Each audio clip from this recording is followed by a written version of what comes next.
You must be the ones tasked by the Academia with renovating Aru? That's right. Good afternoon. I'm Kaveh, and these two are Termezi and Naisaburi. Hey, I'll hate them! Come and introduce yourself! We've met before. This is Thoth, the Ibis King, and everyone knows these two. Afternoon, gentlemen. I've only ever seen these two in murals! Ah, the paintings in the temple. They show us chatting, playing cards, playing chess. Precisely the activities we most enjoy, funnily enough. No, only you enjoy playing chess. We were just humoring you.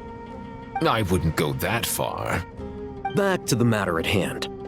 A preliminary assessment by the Academia indicates that this project requires expertise in various disciplines, including the deciphering of ancient texts, mechanical engineering, the restoration of ancient ruins, and elemental theory. The most capable minds in their respective fields are here before you. If there are no objections, we'd like to begin our work. The artisans who built Aru for Al-Ahmar gave their very lives to create this splendid work. Follow their example by giving your utmost devotion to this project. I didn't know that.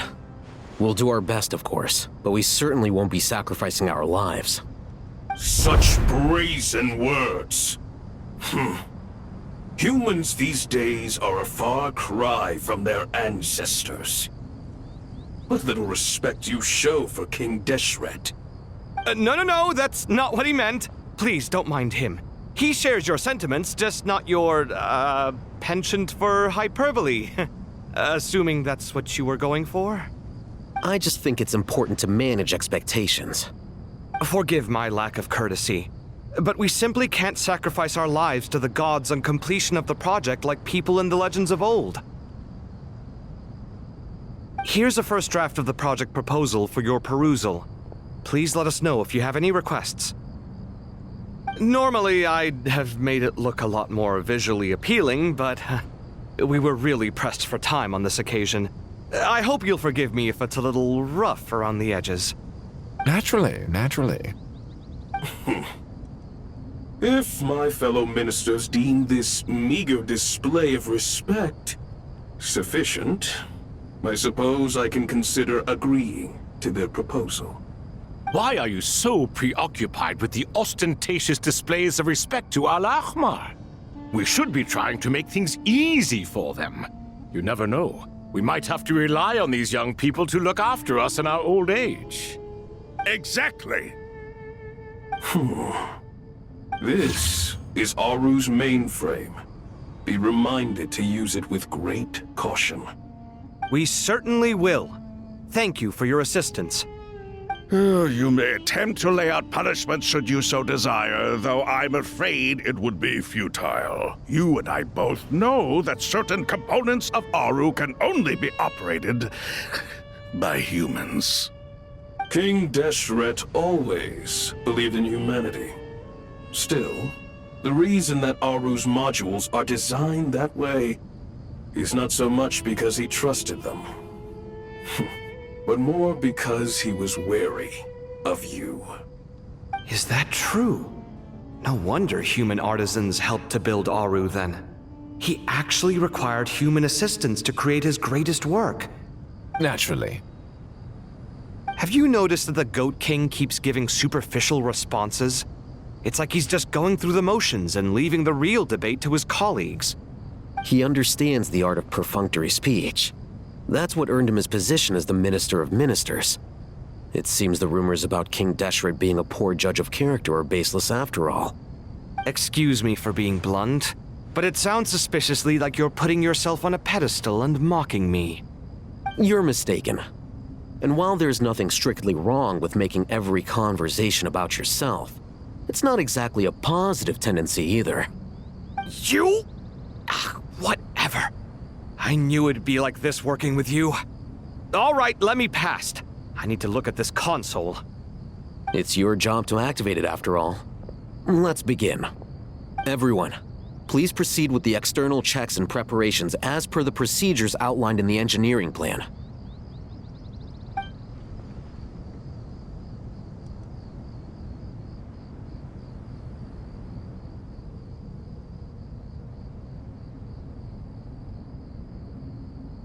Hello there, youngsters.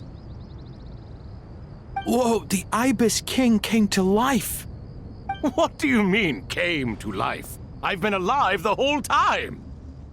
You did say we could start our research, right? Are you having second thoughts now? I've reviewed the proposal. The work you're planning to carry out on this grand device is ambitious in its scope. You have ample confidence in your abilities, I take it? I wouldn't say I'm feeling hugely confident, but given how bad things are, I'd rather at least try something than sit around waiting to die. You are the top scholars of your day. I trust you are aware that there are countless links between Aru and the Akasha? Aru and the Akasha? But... I thought the Akasha was the Academia's greatest technological accomplishment, created years ago by the Dendro Archon to help her people access knowledge. And you too? Do you not know either? You've read the instruction manual, right? You tell them. An instruction manual? The Akasha has an instruction manual? The Dendro Archon is a kind and thoughtful god indeed. It used to sit on a shelf in the corner at the House of Dana. Not the most popular read. If the manual is to be believed, Aru was in fact the original inspiration for the Akasha system. what? But there are so few records about Aru anywhere. And practically none of the scientific expeditions into the desert had anything to do with it. Ah, but this is something you could not possibly have known. You may have heard many stories about the desert, but what is the most important aspect of history? Consider this a quiz. Anyone from Vahumana present? I'm from Vahumana. It's, well, veracity. Precisely. And a large part of veracity is the chronological order in which events occur. I may as well tell you. In the beginning, Nabu Malikata, the goddess of flowers, descended upon Sumeru. The glory of the heaven was within her. She brought life, oases, and knowledge to this land. Then she created the Jinn, enlightened them, and ordered them to serve her. 2 other gods also walked upon this land where wisdom flowed in abundance, and the 3 met beneath the great green trees. It was the first and greatest alliance. We should speak with reverence of this covenant between the 3, which transcended both time and life. For they promised that in Sumeru, wisdom would be shared with all.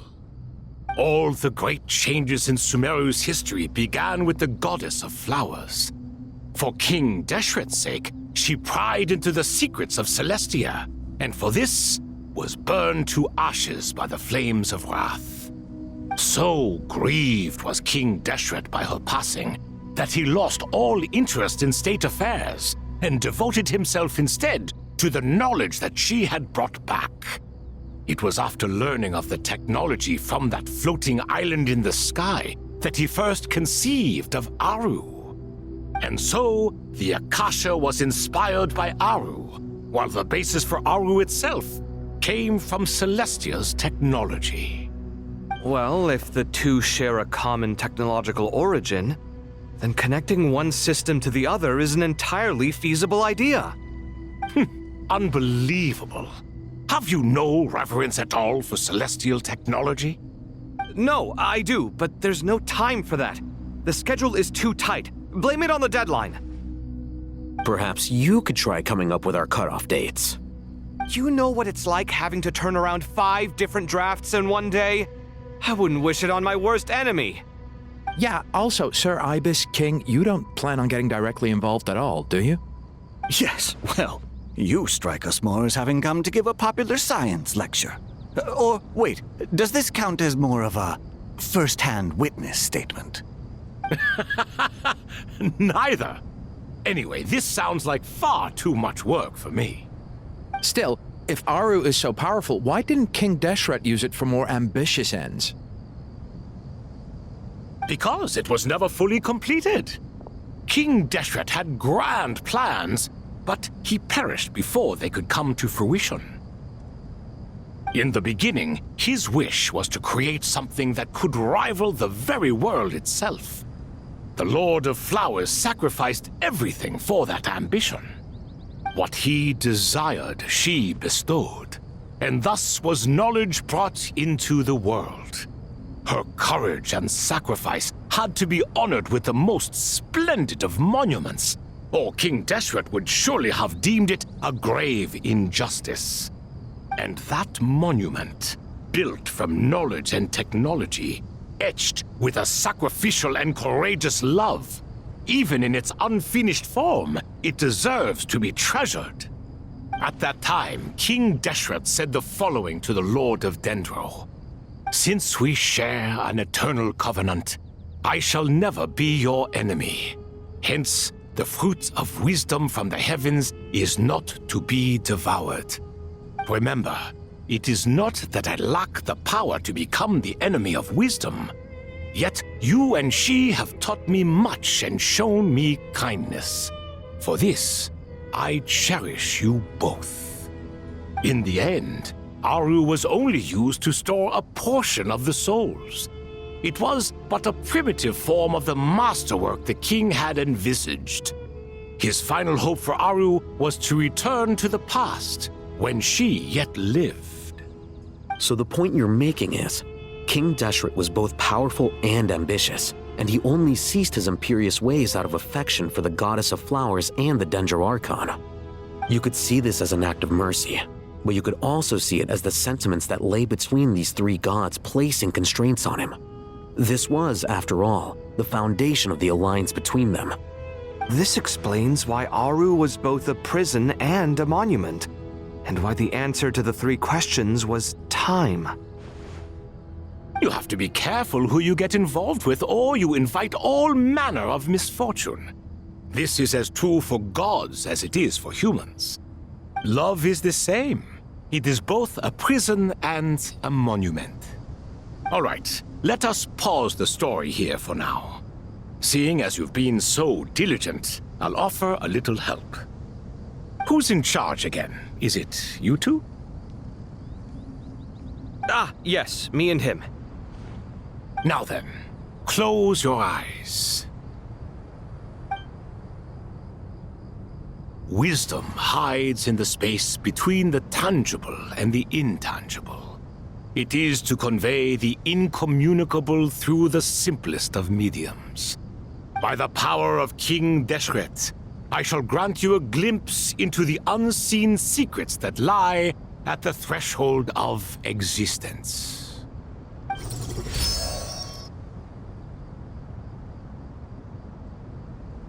Where did this come from? Is it a new mechanism? It looks more like some form of externalized information. You've rendered it visible? Just as the Akasha allows you to access a greater range of knowledge, the power of our king permits one to perceive ingenuities that do not belong to this world. This is no ordinary mechanism. It reflects the internal structure of Aru.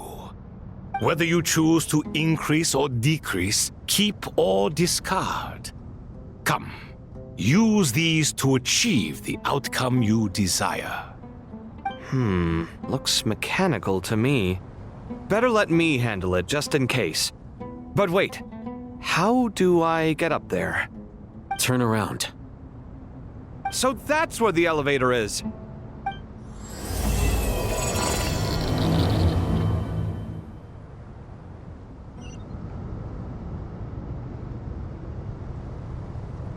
Obelisks were used to record important information in the ancient desert civilization. Hey, Al-Haytham, there's some writing here I'll need you to decipher. I've sent it to your screen. Do you see it? Got it. It's a little blurry, but I should manage. Take a look and tell me what it says. Oh, and I'll send any other similar text directly to you from now on. Let's start with this one. It's a variant of an older script. Herein lie verses written for the Yellow Sands. Looks like cultural information from the age of King Deshret. If so, I suggest you delete it. Words thrown together merely for fun. I had no idea Aru kept a record of this. Well, as long as you're certain that this is strictly private information, that's fine. It is unimportant. All right, well, I guess I'll start now.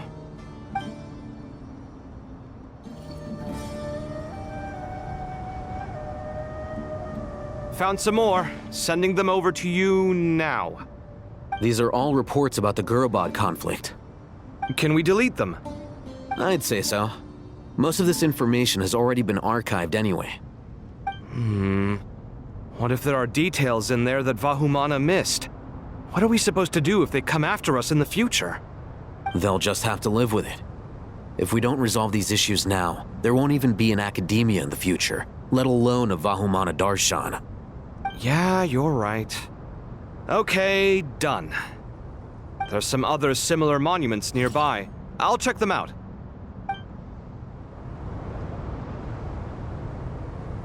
Another monument.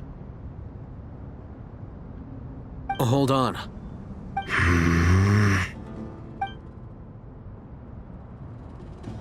You're still reading it? How long is it? It records the development and governance of the Oasis civilization. Most of it concerns the Jinn, but it also contains records left by the artisans who built Aru. Is it important? Some of it. There was no way for me to read the whole thing in its entirety, so I had to rely on my intuition to pick the parts worth keeping. What about the artisans' records? What do they mention? They're speculations, mostly. For instance, they were wondering how to protect themselves if King Deshret decided to silence them after the construction of Aru was complete. Sounds like pure mythology to me. Surely that kind of thing didn't really happen. The records do emphasize that this was merely their conjecture based on various myths. Still, the artisans did leave details of their plans to survive, including blueprints for their escape route. Even that got recorded? Okay, well, I'll make a copy of this first before I delete it. Is that truly necessary? You won't be needing those. No, the blueprints are important. I want to keep them as a memento.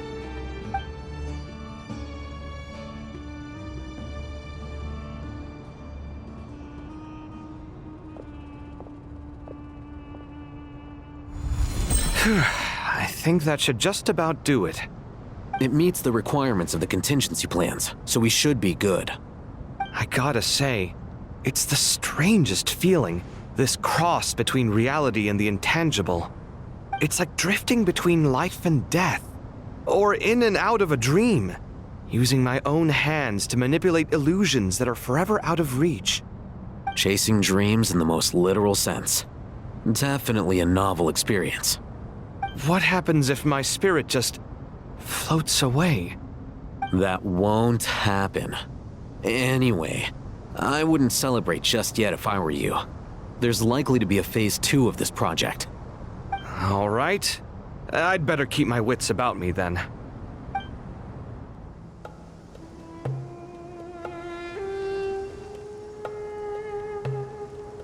Traveler from afar, do you worry for the fate of Sumeru as well? Whoa! It's so big the Crocodile King! Greetings, Crocodile King. Please be at ease. I'm just here to chat with you about Lesser Lord Kusanali. Sounds like you really care about her. Yes, although to be exact, it is a mixture of both concern and curiosity that I feel. Speaking of Nihida, Paimon was wondering how she's doing. Wait a moment.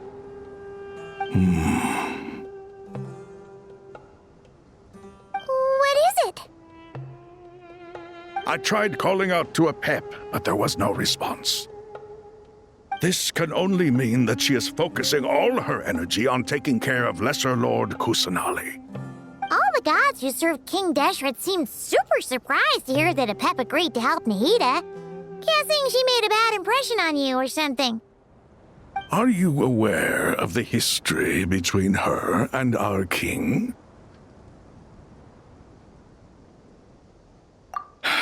Then you are learned indeed. I'm glad to know that Sumeru has the support of someone like you. At the end of his life, King Deshret tricked the Dendro Dragon into swallowing him whole, leaving her to bear the torment of his sins.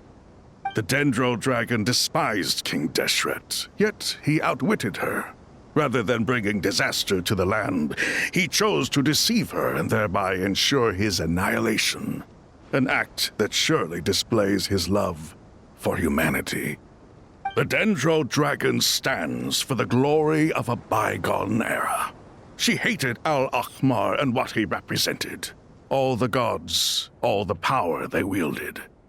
And so, her willingness to help the Dendro Archon through this crisis comes as a great surprise indeed.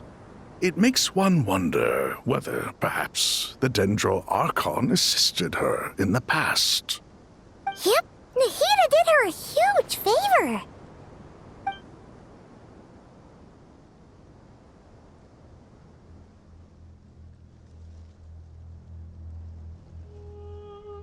So Lesser Lord Kusanali put an end to the Dendro Dragon's many long years of torment. As much as she loathes the Seven, a pet knows kindness when she sees it. No wonder she was willing to make an exception. Yeah, that's the sense we got from dealing with her, too. She is not incapable of coexisting with other living things. Rather, she actively chooses to avoid coexistence. And this despite the fact that she symbolizes life itself. How ironic. All of this being said, I wouldn't expect too much from her if I were you. Nothing will change her hatred towards humanity and gods. We'll keep that in mind. Anyway, how much longer do you think Nahida needs to stay with the Pep?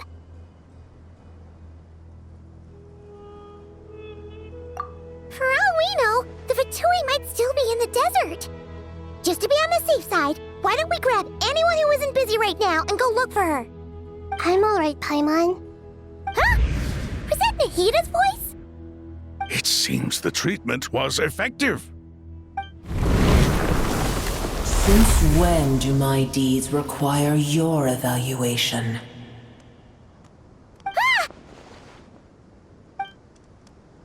Here will do just fine. I had no intention of taking you any further. One ought not expect greater generosity than they have earned. You always hide your kindness away like an oasis within a sandstorm. Only those who make it through the swirling winds can know just how beautiful that oasis is, and how much hope it brings. You dare appraise my being? No, I'm expressing my gratitude. I want to thank you for sharing your precious life force with me.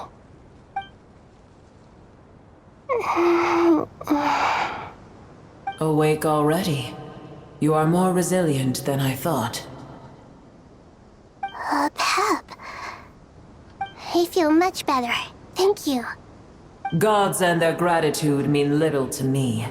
I would rather you give me your assurance that the situation with Irminsul and Sumeru's ley lines will be competently managed. If I suffer any ill effects from the ley lines, you, as the god of this land, will be held responsible. And you would not enjoy being held to account by me. I understand what you require, but I would assume this task even if you did not demand it. Sumeru is my responsibility. I must resume my duties as soon as possible. A farcical notion. God of Sumeru, I hope you realize how unextraordinary your strength is. And yet, maybe it is precisely what defines me. A god of wisdom is not meant to rule by force. Then hold steady. We go forth. Well, I'll be. Is that a pep? Do my eyes deceive me? Of all places, the Dendro Dragon has decided to visit the mausoleum of King Deshret? I see that after all this time, Al-Ahmar's menagerie of ministers remain as vile as ever. It's a pleasure, Dendro Dragon. Had you arrived but a little sooner, you might have attended a meeting of the Seven Pillars. What a nauseating thought. You are not the first insects I have had the displeasure of dealing with today. A swarm of them tugged on my tail on my way over. Goodness knows what hovels they crawled from. Why do all the creatures of this world remain so lowly after all this time? What did you do with them? I cast them away. What would you have me do? Keep them as trinkets?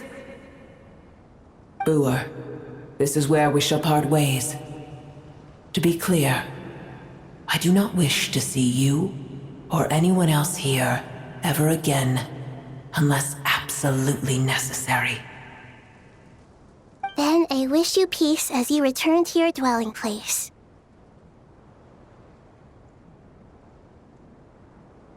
It matters not to me. Simply refrain from bothering me again.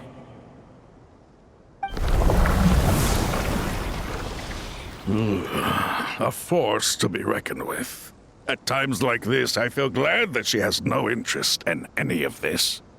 Hold on, just hold on, okay? We're almost there. We made it. Huh? Wait, that voice, it's...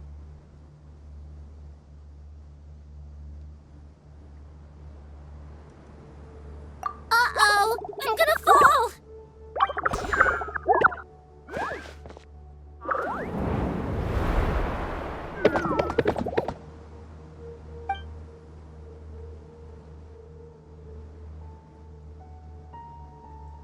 Well, that's a relief.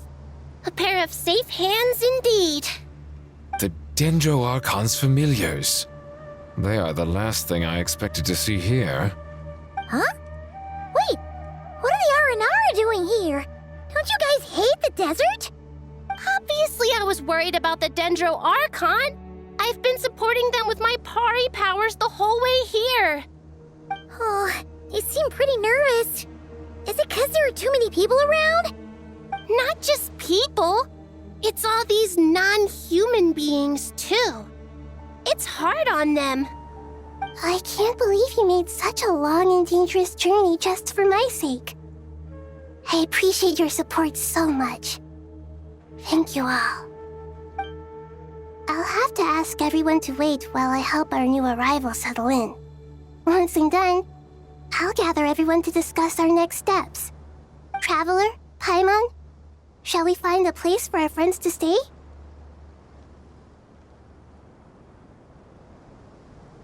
Awesome! Let's go!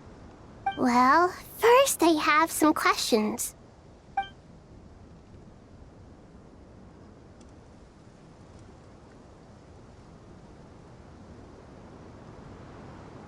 Okay, I think that covers everything. Thank you. We can get going now.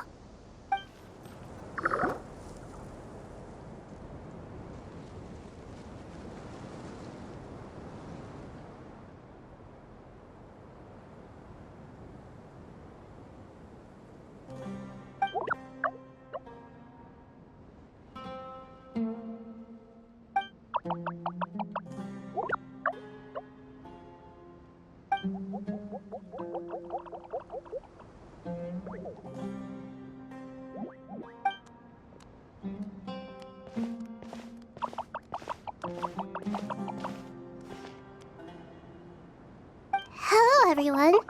It's only us.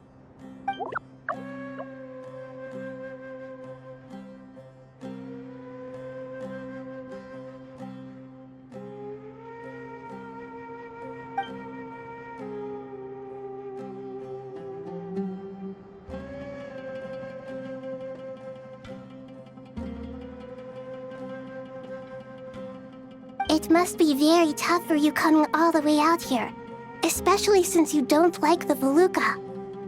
Is everyone back in Vanarana doing well?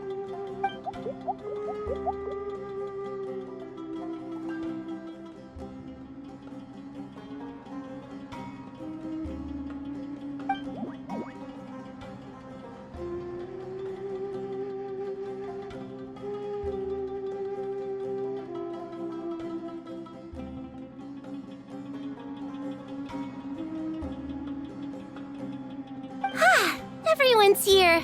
Good. Are you okay? You look like you were about to pass out back there. And you're forgetting who I am. Don't underestimate me.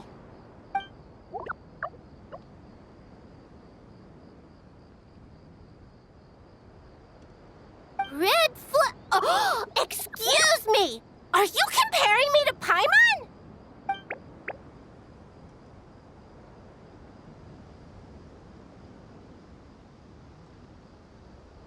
I suppose everyone is gathered here because of me. As we can see, the situation is critical, and everyone is very busy with their various tasks, so...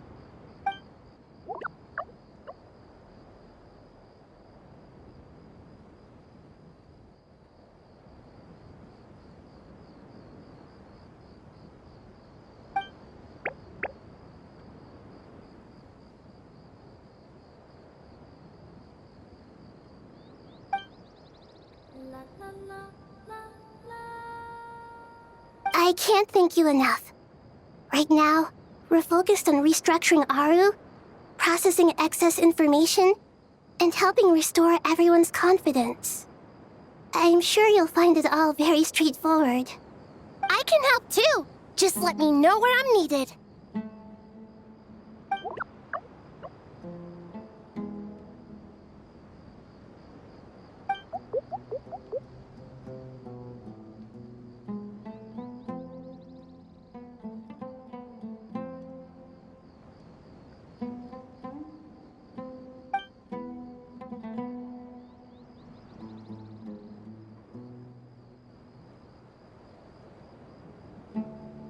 Up to no good?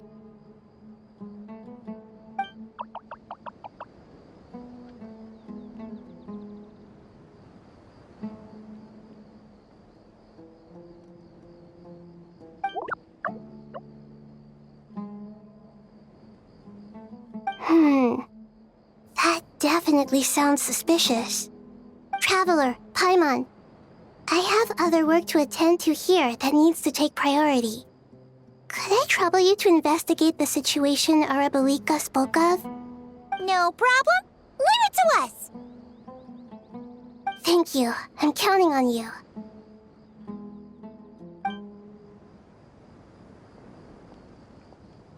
There's one other thing.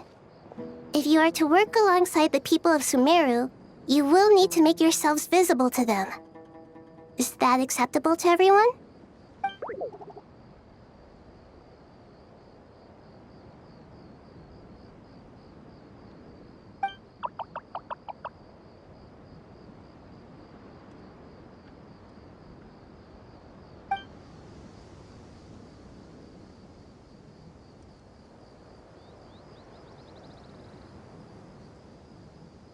There's nothing to fear. No one here will hurt you. But if you do feel afraid, don't worry. Just call my name and I'll be there.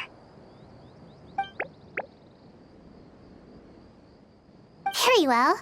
Now, I shall bestow a small blessing upon you all.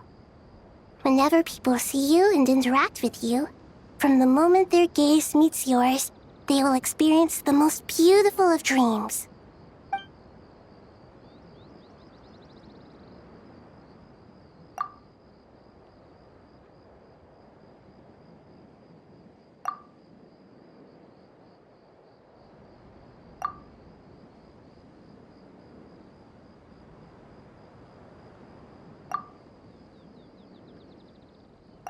Do not fear. We will face it together. This too shall pass.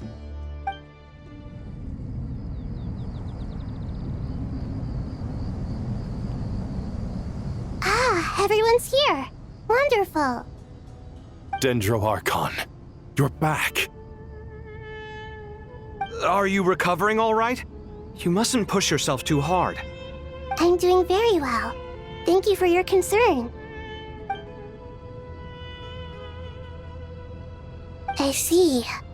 Using the power of Aru to reboot the Akasha and gain access to Ermin's soul. It's a sound plan, although... I regret to be the bearer of bad news, But with the state that Irminsul is currently in, it's impossible to access via traditional means. Even the Akasha won't change that. Alas, we had feared this may be the case. And what about non-traditional means? Non-traditional means? Are you saying... Desperate times call for new measures. Hey! We're here! Ah, it's you. Is there a situation?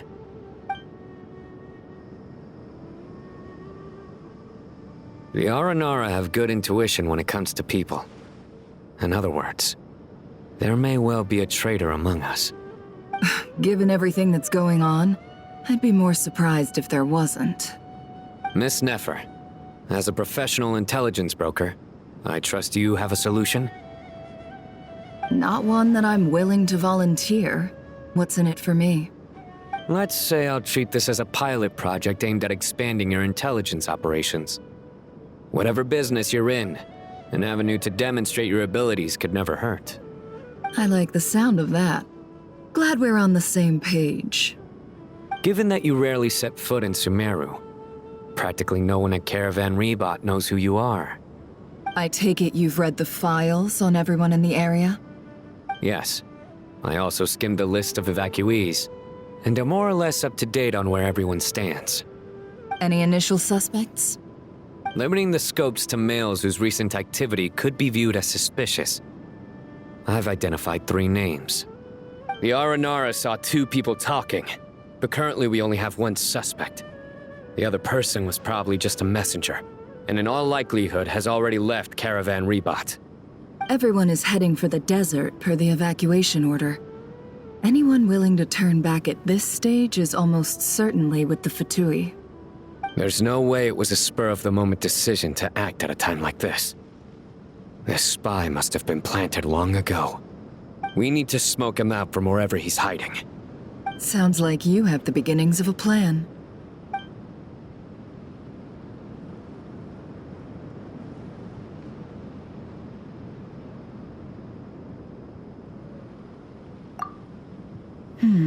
I see. Your suspicions are well-founded.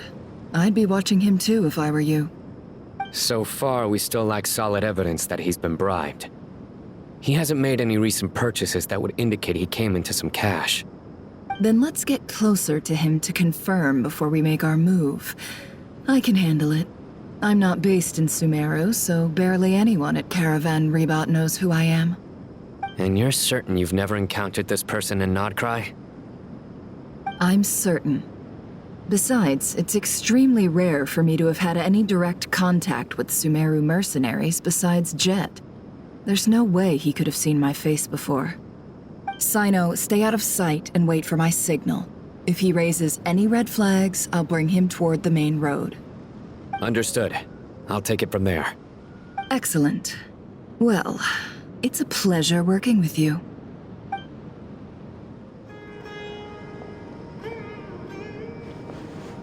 Darker skin, scars, frequents the desert and has ample combat experience. Nothing unusual about how he dresses or acts. What's that he's looking at? A coin. Interesting. Could that be how his contact paid him? Conveniently discreet for someone trying to hide any unexplained income. And yet it could be highly valuable. Sorry to bother you. Has everyone here already left? I don't suppose you happen to see a lady wearing a hat? Ma'am? What are you doing in Caravan Rebot all by yourself? The main group evacuated some time ago. Didn't you pass them on the road?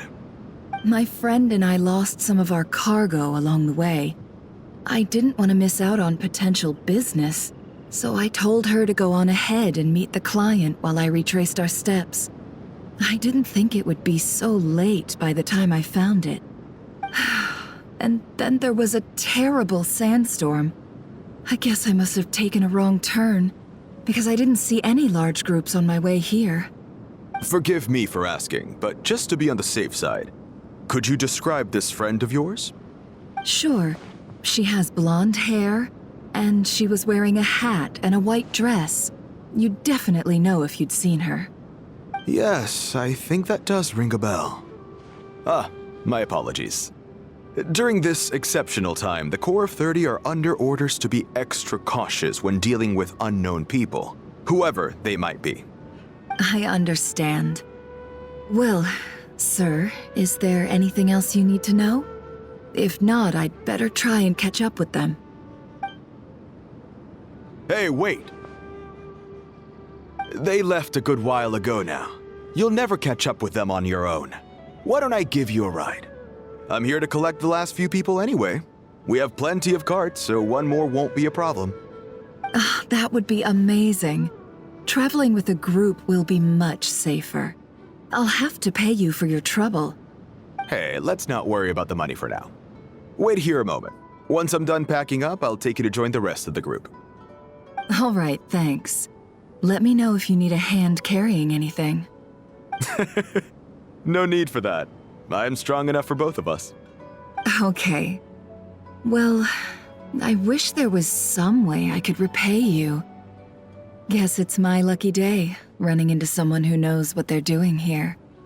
You might have just saved my life, you know? You're not wrong there. I mean, what kind of cargo is so important that it's worth risking your life to get back? I hope for your sake that it's priceless. Actually, I suppose I can tell you, since you've been such a big help. But be sure to keep it to yourself, or we could both be in big trouble. Oh, really? Sounds mysterious. We're in the antiques business. You understand? Some of our goods aren't acquired through the most legitimate means. We have to be very discreet when we're selling them. That's why I had to go looking for the missing cargo alone. Ah, no wonder. Well, ma'am, in that case, it turns out that maybe there is something you could do for me. I'm all ears. But to be clear, our commission isn't cheap. Think carefully before you ask. We don't want to ruin our relationship before we even hit the road. I'm sure that won't be a problem. My issue is, I have something that's a little difficult to sell on as well. Take a look at this.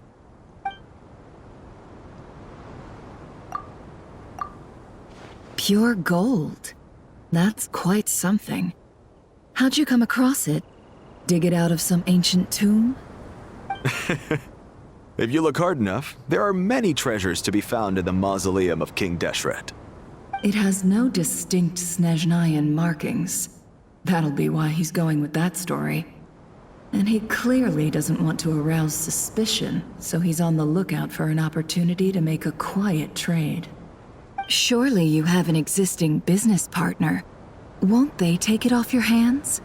I hope I won't be attracting the wrath of my competitors by helping you sell this. The shop I used to work with is having cash flow issues at the moment after losing some money. I'm under enough pressure as it is without having to deal with them. On the off chance anything went wrong, I'd never get my money back. I understand. Gold is the last thing that traders with cash flow problems want to see. Well, in that case, I think we can work something out. As it happens, I'm just about done packing. Shall we make a move? Sure. Let's walk and talk.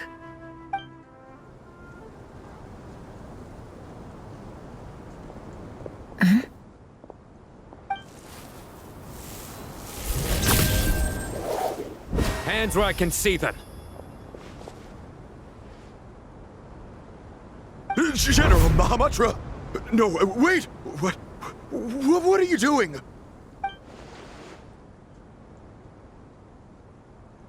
This is the coin? Good. Sadly, you won't have the chance to spend it. Nicely done. Looks like Sumeru's Matra are a well-oiled machine nowadays. Unmarked gold coins are quite difficult to trace. Thanks to you, we have secured the evidence. Here's what's gonna happen.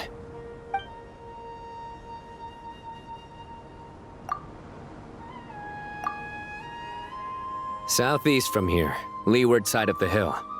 That's where he's meeting his contact. Great work.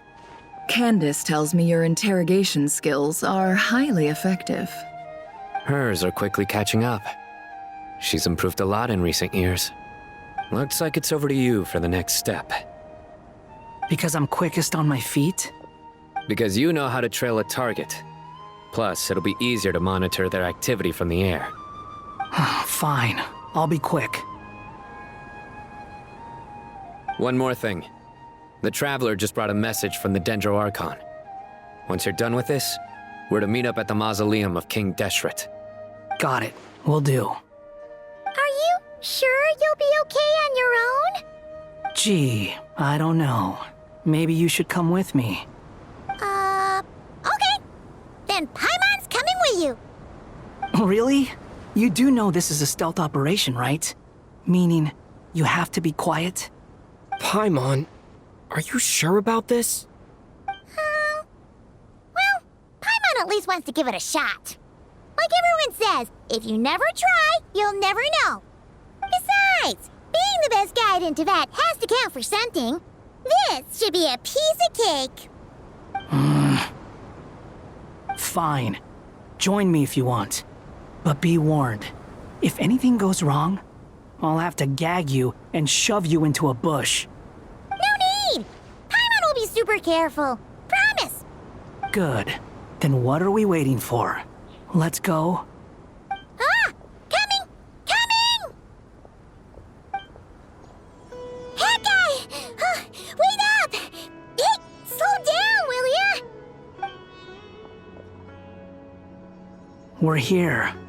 Now we wait. Okay, yeah, cool. Cool. What's on your mind, Paimon? Huh? Oh, nothing?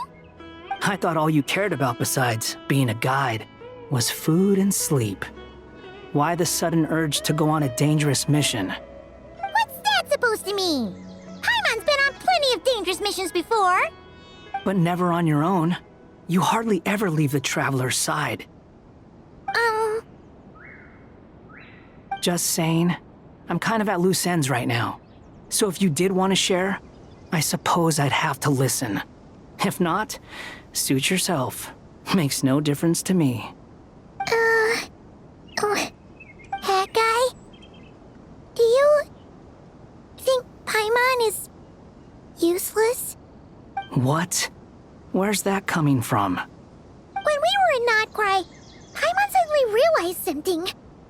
Even though Paimon's with the Traveler every single day, whenever we face real danger, she can't do anything to help. Paimon doesn't get like this very often. She just got really scared when the Traveler got kidnapped that time. What if he never came back? What would Paimon do then? And the more Paimon thought about it, the more useless she felt. But Paimon doesn't want to be a burden. Paimon wants to be a friend who's actually useful. Does that make any sense? You know, that feeling of just being completely useless and... Oh. Paimon probably sounds so ridiculous right now. You asked the right person. Boy, do I know that feeling. Oh, that guy. I'm not gonna try and encourage you. What I will say is this. When you start doubting yourself, you have two choices. Give up or change. You have to make the decision to move forward. Otherwise, no amount of consultation from other people is gonna help you. So ask yourself, what do you want? To get stronger? To learn more? Whatever it is, go do it. You won't have any regrets if you can at least say that you tried. Oh. All right. Something's not right. Shouldn't they be here by now? Paimon, is it just me? Or is it a little too quiet around here? Should Paimon take a look? We'll give it another hour. If nothing happens, we head back. Okay.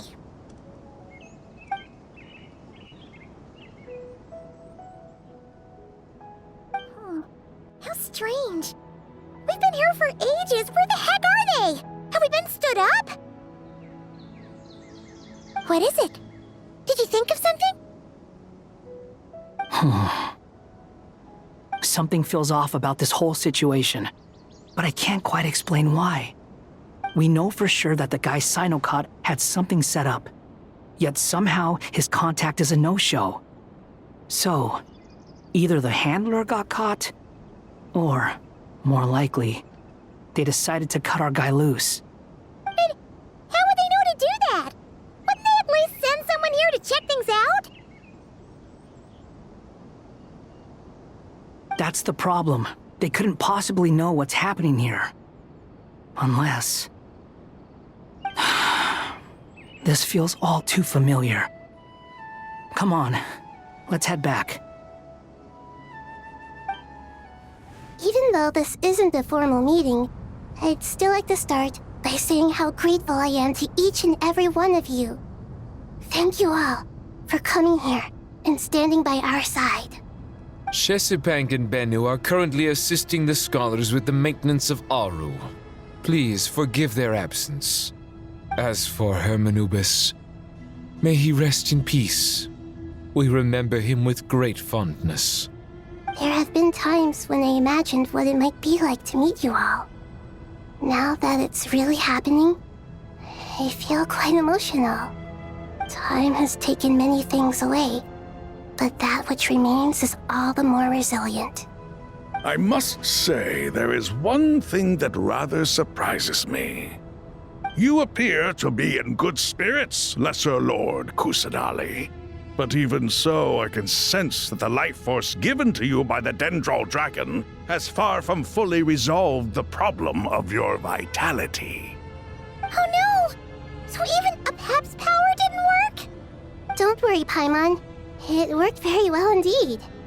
The issue is how closely I'm tied to Irminsul. Until the problem with it is resolved, there is no way I can fully recover. Sumeru has undergone tremendous changes during your absence.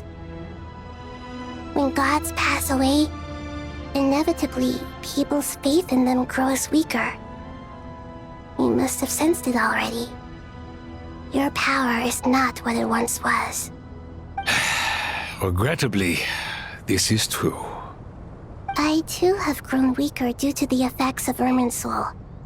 Right now, we're all in quite a sorry state. Then what do you suggest? We take all the help we can get. Sumeru is our shared home. You and I, gods and humans alike. We must unite all our strength in this moment. Though Al-Ahmar is no longer with us, the alliance between the three gods remains in force. Regardless, as subjects of our king, we have a responsibility to support Sumeru through this catastrophe. Not to mention that it was the people of Sumeru who released us from this prison of Aru. Times have changed, and the people of today possess greater wisdom than those of the past. You really know how to give a rousing speech, Goti. Now then, let us learn more about your plan. The brightest minds of the Sumeru Academia are busy opening and renovating Aru. They claim it has something to do with Irminsul? Correct. Irminsul has existed in Teyvat since the very beginning. But during the Age of the Dragons, it did not possess the significance it holds today. After the Heavenly Principles arrived, the power of the Light Realm was divided into elemental energy, and Irminsul was refashioned as a device that records and preserves all information. Since then, everything in this world has been inextricably linked to it. As the Dendro Archon, I have a duty to protect Irminsul. To Sumeru, it is both a national treasure and undeniably a major threat. Teyvat has seen many upheavals in the last few years. The most recent of these was a major crisis in Notcry, which forced Sumeru to be even more vigilant than usual. I made sure to monitor all the pathways through which an outsider could potentially transmit themselves into Irminsul. But despite my efforts, a major problem still arose within. I still believe that someone has actively invaded Irminsul. But rather than taking any of the pathways I referred to, the intruder chose instead to utilize the most direct route, and the only one that cannot be protected against, by entering Irminsul through death. I see what you mean. You cannot simply stop all deceased souls from returning to the ley lines because of a potential invasion that could occur at any time. That's right. As important as it is to guard against external threats, I couldn't allow myself to stop the souls of the departed from finding peace. Please, understand how difficult this predicament was for the Dendro Archon. Defense has never been an easy task. After Irminsul was invaded, my authority was quickly restricted. Soon after that, the tree began denying access to any connections. I'm sure you feel responsible, but you are not to blame. No one can predict every possible disaster. There will always be trials and tribulations for the world to endure. But the people of Sumeru should not have to endure this. We must find a way to break through the lockdown and connect to Irminsul. And this is why you need Aru. Yes. The only thing in Sumeru capable of rivaling Irminsul in terms of overall function and performance is Al-Akhmar's legacy, Aru. All I managed to do before falling into a coma was make some minor adjustments to Irminsul. Using Aru is a last resort, and a move that comes with enormous risks.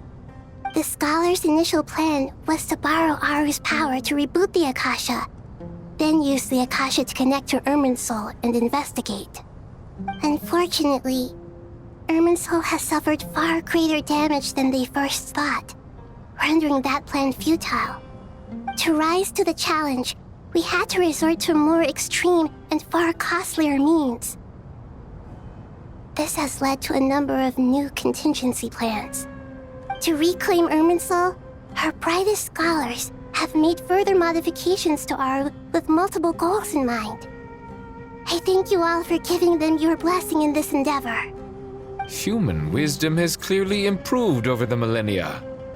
You have not only our support, but that of the Jinn, the Aranara, and the Pari. Together, we will do everything in our power to save Irminsul. By the way, when you spoke earlier of an intruder, it almost sounded as if you knew who you were dealing with and what they were capable of. Well, since you ask.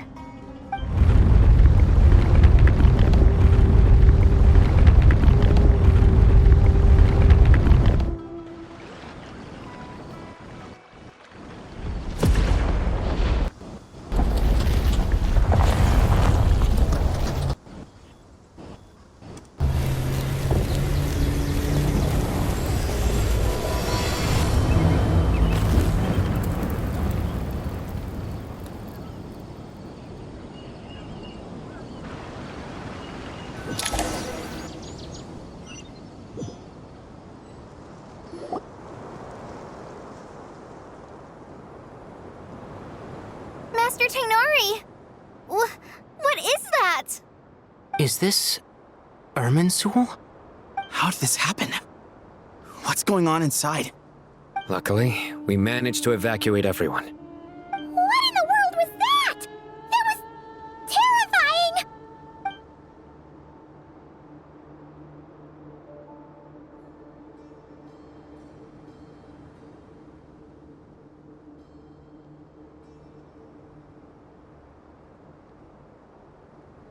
Oh my. I understand now, Dendro Archon. You make yourself quite clear indeed. Not once over the millennia has Irminsul been so terribly afflicted as this. Please continue, Dendro Archon. Irminsul's root system is what comprises the ley lines. In the past, it has always been hidden away, going unseen by the general populace. But now, an evil intruder is making it reveal itself. It has become a tree of unbridled greed. A clear sign that a deranged experiment has advanced to a new stage. Blasphemy. From where I stand, an experiment in the name of blasphemy sounds rather improper. But if we are to honor Dottores' will, this is what we must do. The birth of this tree proves to me beyond doubt that this incident is connected to him. But to explain the situation in full, there is someone I need to tell you about.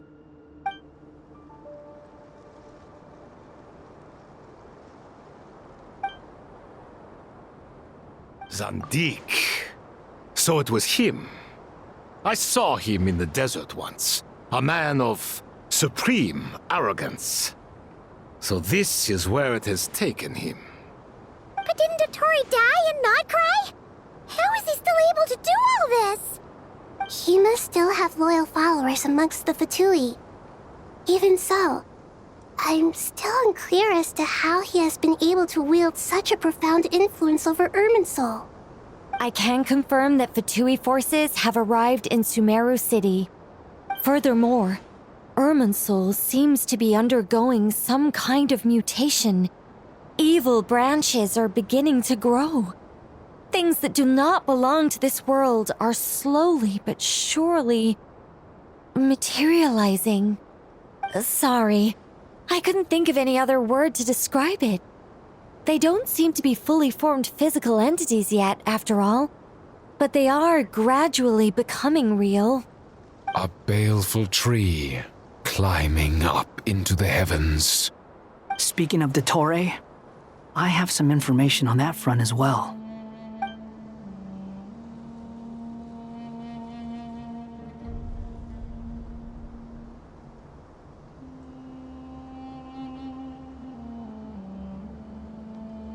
I didn't think it was wise to state this out in the open. But my theory is, the mole wasn't cut off after he was caught.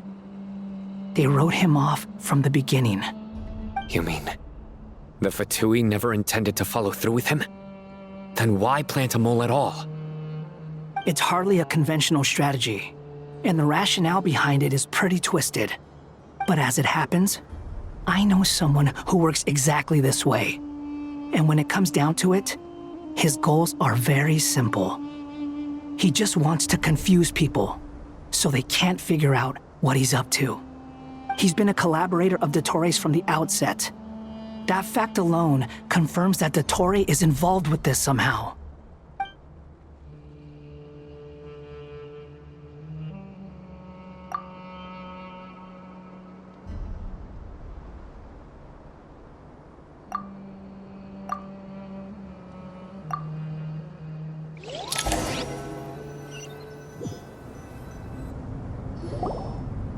There is still much to be done.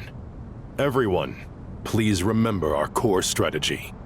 As per the discussions, the following groups must act immediately. Mr. Al-Haytham and Mr. Kave, the next phase of the Aru renovation project must begin right away. Godspeed to you both. We'll give it everything we've got. The plan looks feasible, but the implementation will require certain resources. General Mahamatra Sino and his team will help to procure the materials required for modifying the terminal. No problem. I've already spoken with Sethos and Hat Guy, and they've agreed to assist me. This kind of thing is best left to the fleet-footed, right? Hat Guy? If it's efficiency you're after, we're the right people for the job. Following up on the elemental energy amplifier we discussed, Ms. Dory, I assume you're the one most familiar with the status of this project. Aside from the Dendro Archon, of course. Yep, that's right. Leave it to Lord Sangama Bay. Got it. Well, I'd like Madame Farazan, Kale, and Nicole to support Dory on the technical side. You can count on us. Will do. Rest assured, I'll take good care of Kale. Dia, Candace, and Nefer, you'll be in charge of negotiating between the various parties. I trust you remember our goal. You bet. We can handle it. Good. I believe that covers everything. Tainari will provide ad hoc support as needed, if that's okay. Poor Tainari. Must be tough being Nephis' student. Getting bossed around all day, every day. Hey, don't try and drive a wedge between us, you old rascal. All it says to me is that Master Nephis has faith in everyone's abilities. While I'm nominally here as backup, I doubt there will be many situations where my help is needed. Exactly. Finally, Traveler, you and I will head to the border between Sumeru and Natlan. Once that task is complete, I'll be asking some of you to accompany me to the Eternal Oasis. The Eternal Oasis? I thought that was just a legend. So it does exist after all. Regarding your trip to Natlan, under normal circumstances, a meeting between our two nations would be a far more formal affair. Unfortunately, Sumeru is all but completely cut off from the outside world at present. So regretfully, we won't be able to give the Pyro Archon Mawika the grand reception that she deserves. My apologies for the inconvenience. No point putting too much pressure on yourselves. That goes for everyone. Right. Especially you, Dendro Archon. I'm sure you're still feeling quite weak. Don't worry about me. The Dendro Dragon's life force will sustain me. Plus, we'll be there every step of the way. Nahida will be just fine. Yes, I believe in myself. And I believe in every one of you. Well, time to get going. To what extent we can implement the final plan depends on how successfully the Akasha can be modified and configured. And to make sure the configuration works, Aru will also need some further optimization. Yeah, no surprises there. Once we roll this out, any Sumeru citizens who already have Akasha terminals can simply continue to use their existing devices. This still leaves us with a significant equipment shortage, though. Many groups of people were never issued Akasha terminals, including mercenaries, the desert folk, and many others. We'll need a supply of rare materials for the renovation of Aru and the production of new terminals. Right now, the best place to source these locally is from the primal constructs within King Deshret's mausoleum. Time is not on our side here. It's gonna be a race against the clock. The Aru merge and renovation project will have to be carried out by you two. Everything's riding on this, so failure is not an option. Best of luck to you both. As discussed, General Mahamatra Sino and Mr. Hat Guy will source the required materials. Mr. Sethos is quite familiar with the layout of King Deshret's mausoleum. With him accompanying them, things should go quite smoothly. I have every confidence. In the meantime, we may as well take a breather. Makes sense. There's not much we can do until the materials arrive. Get in formation and stay close. What is this, boot camp? Knock it off. It's just Sino being Sino. You know what he's like. Everyone clear on our mission objective. Look at the excess primal constructs, dismantle them, and extract the required materials. And King Deshret's 7 pillars agreed to this? If they're just sitting there doing nothing, we might as well put them to use. Thoth's words, not mine. How many do we need again? Enough to make an Akasha terminal for everyone who doesn't own one. I remember you telling me how revolutionary these Akasha terminals were. You've used one before, right? The Academia declared the Akasha to be the most powerful and comprehensive wisdom dissemination system in history. That should give you an idea of how powerful it is. Certainly sounds impressive. Neither Hat Guy nor I have ever had an Akasha terminal. Well, if it all goes to plan, that's about to change. Oh, goody! Thank you so much for handling the delivery. What a long way it was. You've really outdone yourselves. I'm well aware what a bumpy, dangerous journey it must have been. Now, I would have loved to oversee the process myself, but of course, those of us who know the plan can't leave the mausoleum. Oh, trust me, I'm patting myself on the back for my assembly work here. Simply flawless work. But will you really be needing all of this? according to our plan, yes, this is the quantity required. I have no complaints about the quality either. Only the price. So expensive. I heard you covered a lot of the funding out of your own pocket. Oh, that's an exaggeration. The academia provided most of the funds. I just offered a small token of my goodwill. Of course, the real tragedy is how little profit I'm making on this. You know, it's a serious crisis when you can't even make money out of it. It's really quite a beautiful design. And I'm intrigued by how such a diminutive device is able to output the power of the Light Realm. Did you attend the lecture on Light Realm energy, Madame Farzan? I don't believe I saw you there. Of course I attended. I was just a little late, so I had to listen to the whole thing from outside the back door. Anyway, I have a perfectly good understanding of Light Realm, elemental and abyssal energy, as well as the relationship between the three. Good to know. Master told me in private that the conversion process between Light Realm energy and elemental energy involves highly classified knowledge that shouldn't be disseminated too widely. But even so, the scholars still shared said information.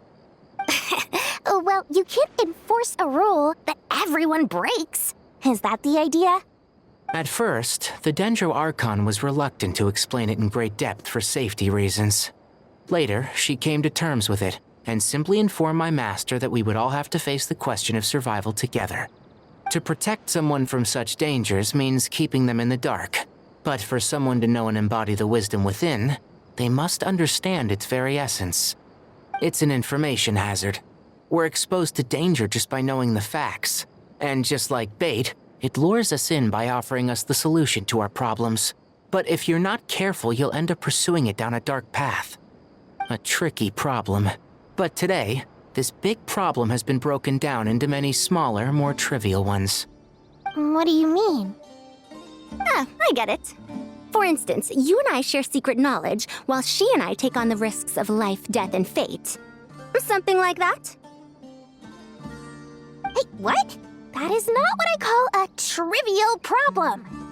Well, as they often say in Vahumana, an event that is monumental to the individual is negligible in the grand scheme of history. Generally, the fate of the individual is an insignificant affair. Being from Amorta, where the subject of our research tends to be a lot more personal, I have to disagree. It's hard to dismiss the individual as insignificant. In other words, the big problem of survival has been broken down into many small, interconnected factors, and each one of us represents one of those factors. When the same secret is shared with a group of people, the same fate binds them together. Most people would find this unimaginable, but to us scholars, this is the path that has always beckoned to us. Sharing knowledge is a good way to fight against fate. I will always believe in that. All right, I think that's everything. Thanks a lot. But don't go anywhere just yet. I'll still be needing you to calibrate the equipment. Okay, the materials are ready. We can proceed with the next phase. Alhaitham, how are you getting along? Most of the information in Aru is written in ancient desert scripts. Some of this is written in a tribal language, while other parts seem to be a variant of an Oasis script, based on the glyph forms. Oh. Not lost to history, I hope. Some are. All we can do is infer the meaning based on the rules of related languages. Although, this section actually fills in some of the missing historical record. I'm transcribing it so we can bring it back to the academia. After Aru started up, 2 more lines of text appeared here. Can you read them? Humans may not read what is written by the gods, except by not reading. Victory should not be easy to attain, for it symbolizes divine wisdom. Knowledge must not waver, for it has external borders. Is this a clue to solving a puzzle? Or is it being symbolic? You can't read it unless you don't read it. Victory is wisdom. Knowledge is confined by borders. Wait, I think I've got it. It's a metaphor, isn't it? It's talking about... A chessboard.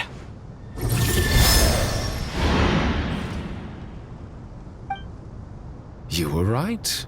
The youth of today are skilled at solving riddles. Have the secrets buried in the desert not been unearthed over the years all the same? Since Aru is a place reachable through wisdom, this day was bound to come sooner or later. Oh, I've always been against overly cryptic sentences. Don't you get tired of reading and writing all that? Ah, it's you three. Just in time. We've been delving deep into Aru, and now this board has appeared. I've heard this was how you'd while away your free hours. You must be quite the experts by now in that case. It is true. King Deshret's chess games are some of the most well-loved of all his wonderful creations. If you have ever been to Safhe Shatranj, you may well be familiar with the chess pieces you see here. Is this chessboard supposed to be another visualization of the interior of Aru, then? Naturally. Visitors, everything is ready. Only by completing the challenge on the board in accordance with the rules will you be permitted to overwrite Aru. 1 second. It's not dangerous, is it? Dangerous? Why, yes, of course. I should be the one to go, then. Wait for me here. Sounds like the self-confidence of our present company has rubbed off on you. Don't be ridiculous. I'm your upperclassman, and that means I have to look out for you. I appreciate the sentiment, but a game of chess typically requires 2 players. Besides, I'm sure they won't let things get out of hand. Keeping things relatively safe is in your best interest too, isn't it? Fair enough. I mean, you guys are controlling the difficulty, so please don't go too hard on us, all right? Ah, but Bennu said he wanted to put some respect into these whippersnappers. All right, all right. Thank you. Obviously, we'll still try to be careful. This doesn't seem like ordinary chess. Is the goal to defeat the opponent? No, you must enter the board and pass the trials we have placed there. Ready? Let's do it.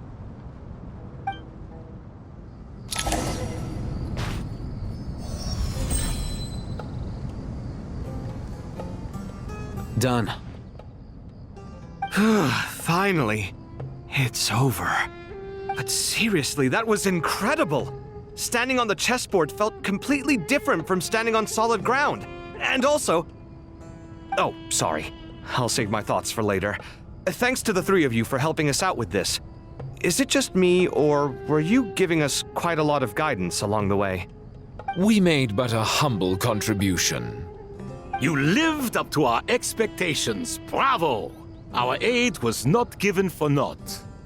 In addition to the existing functions, I'd like to ask you for another favor.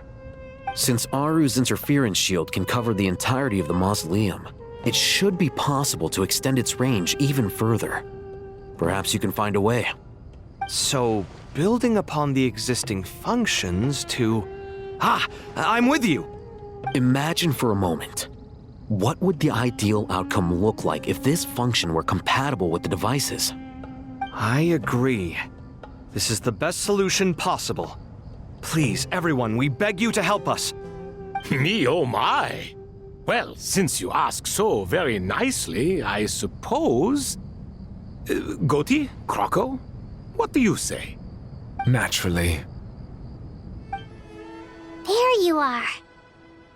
Miss Nicole truly is an angel.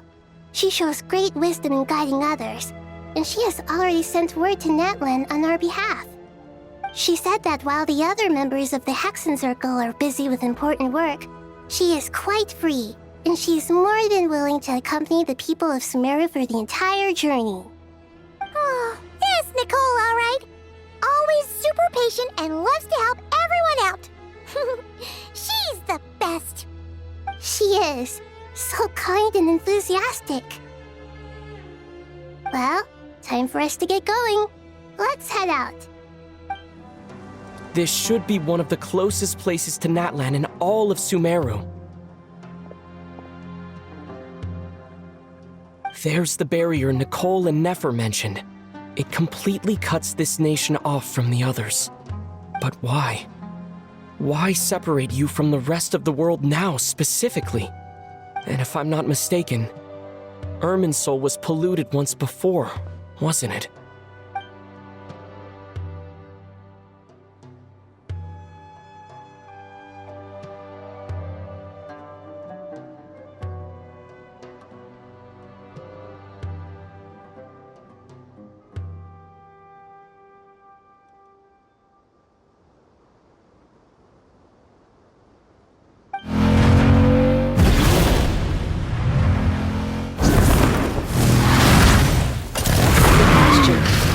The same thing myself. That voice. Mawika! You got here pretty quickly. Hello, traveler. It's been a while. Hello there. Hello, Dendro Archon. Mawika, I apologize for asking you to meet at the border on such short notice. I also apologize for not being able to greet you in person. The form in which you see me now is one carried by the Traveler. The real me is inside the mausoleum of King Deshret, and I am reaching out to you with my mind from here. Irminsul has been infiltrated by the Doctor. We must be on our guard, as he can spy on information in the world from within the tree. Fortunately, there is no record of the Traveler in Irminsul, and you are still within Natlan's borders. My records will be preserved in the Night Kingdom, rather than the ley lines.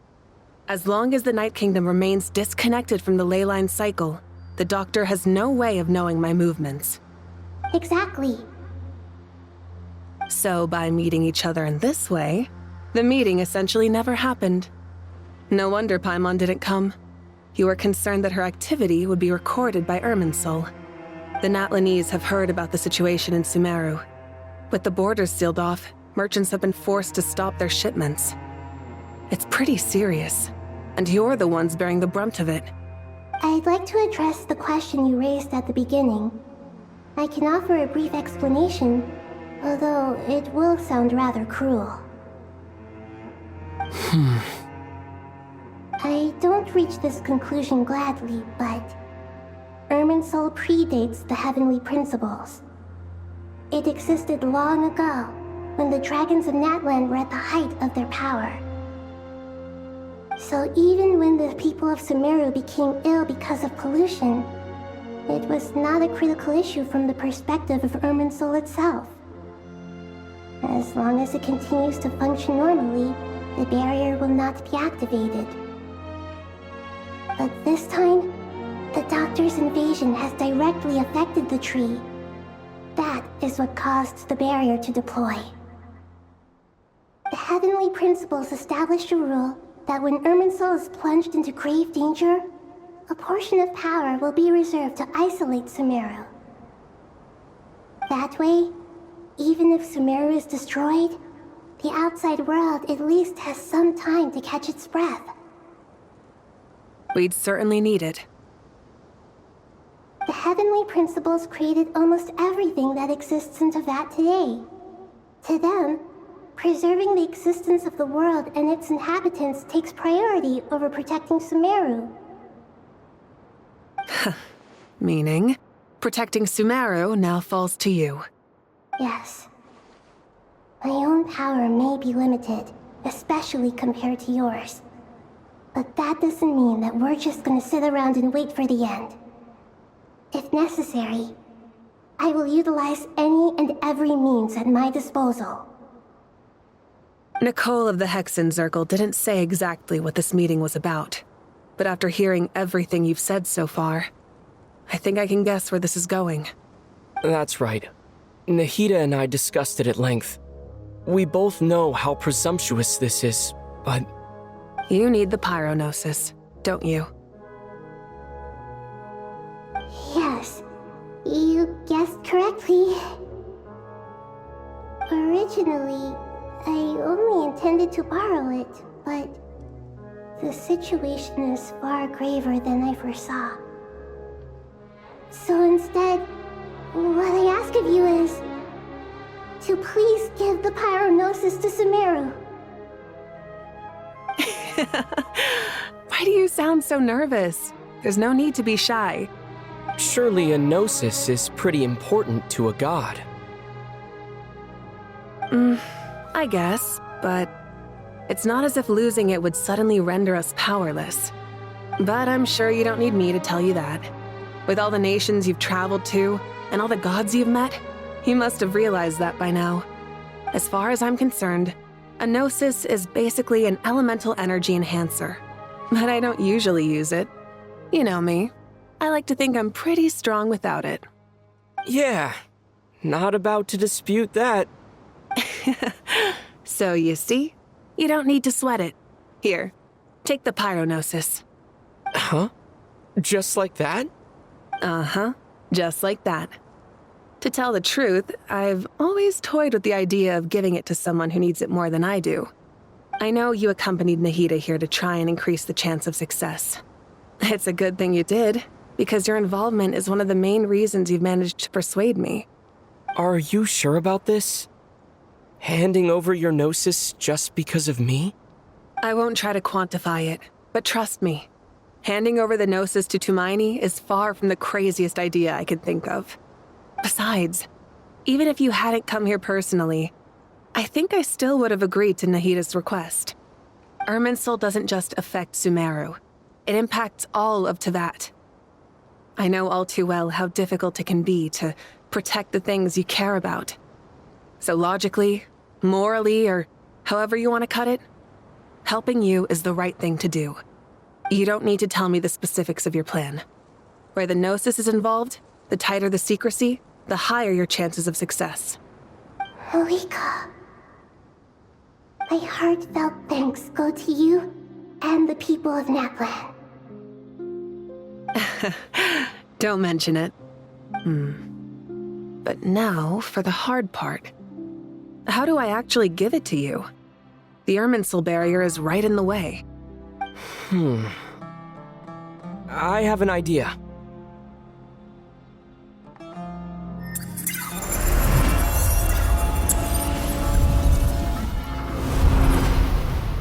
Just as I thought. Incredible. What did you do? Just made a lucky guess. This seems to happen quite a lot. Things that apply to everyone else don't seem to apply to me. I figured the same might be true here. Irminsul usually produces effects based on the records it holds. Since the Traveler is a descender, Irminsul contains no records of him, and thus has no way to impede him. Is that right? You really are full of surprises. Catch. Whoa! Thank you, Mawika.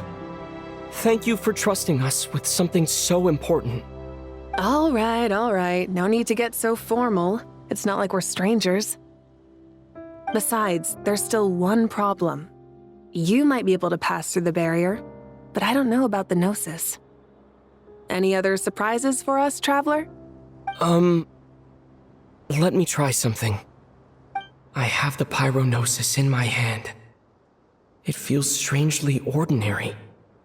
Not particularly heavy, and yet, this tiny thing symbolizes the mighty authority of a god. I need to think hard about my memories of Pyro. My memories of journeying through Natlan. All those important experiences I've had. The Gnosis disappeared. Traveler, are you alright? I'm fine. The Pyronosis disappeared into my body. Just like phlogiston. Maybe it resonates with you because you've mastered the power of phlogiston. You might not be recorded in the ley lines, but you're still our Tumaini. Whew.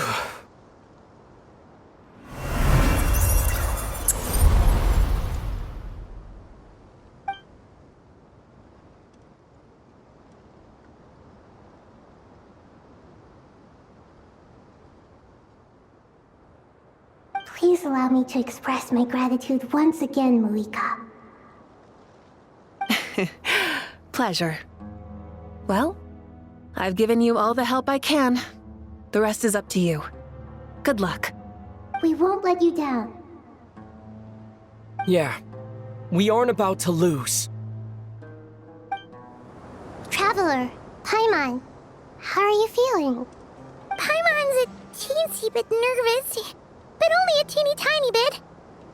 Seems like she's gotten way braver over the last few years, huh? Of course. After all the adventures you've had with the Traveler, I'm sure you've gained a lot of experience and grown as a person. I'm doing all right. What about you, Nahida? How are you holding up? With the negative effects of Irminsul, I'm a bit like a piece of fruit that's been burrowed into by hungry insects and left to rot. I'd be lying if I said it was nothing. But please don't worry. We all know what we're getting into, and we've prepared as well as we can. I believe in everyone. I believe in you. And I believe in myself. Stoking the fire inside oneself is certainly one way to live, but knowing when to rely on one's companions is also a form of great wisdom. I've been quietly learning little things from everyone, like plucking tufts of fur from a sumpter beast. Me too. With the constant traveling, I'm always learning and growing. That's the journey of life. I think there's someone else here who would share that sentiment. Don't worry about what I think. I was just passing by and happened to overhear your conversation. What are you talking about, hat guy? This is the top floor. No one passes by the top floor. Says who? You can fly just like I can. I would have thought it makes sense to you of all people. I don't know why, but I feel a little more relaxed now. It shows that you feel comfortable laying down your burdens in our presence. It means that Sumeru is a place you can trust, where you know we have your back. And we feel exactly the same way around you. That's what it means to be friends. Ah, it's finally done. Ugh, but I have a nagging feeling that there's something I've forgotten. Oh, there you are. Everything wrapped up on your end?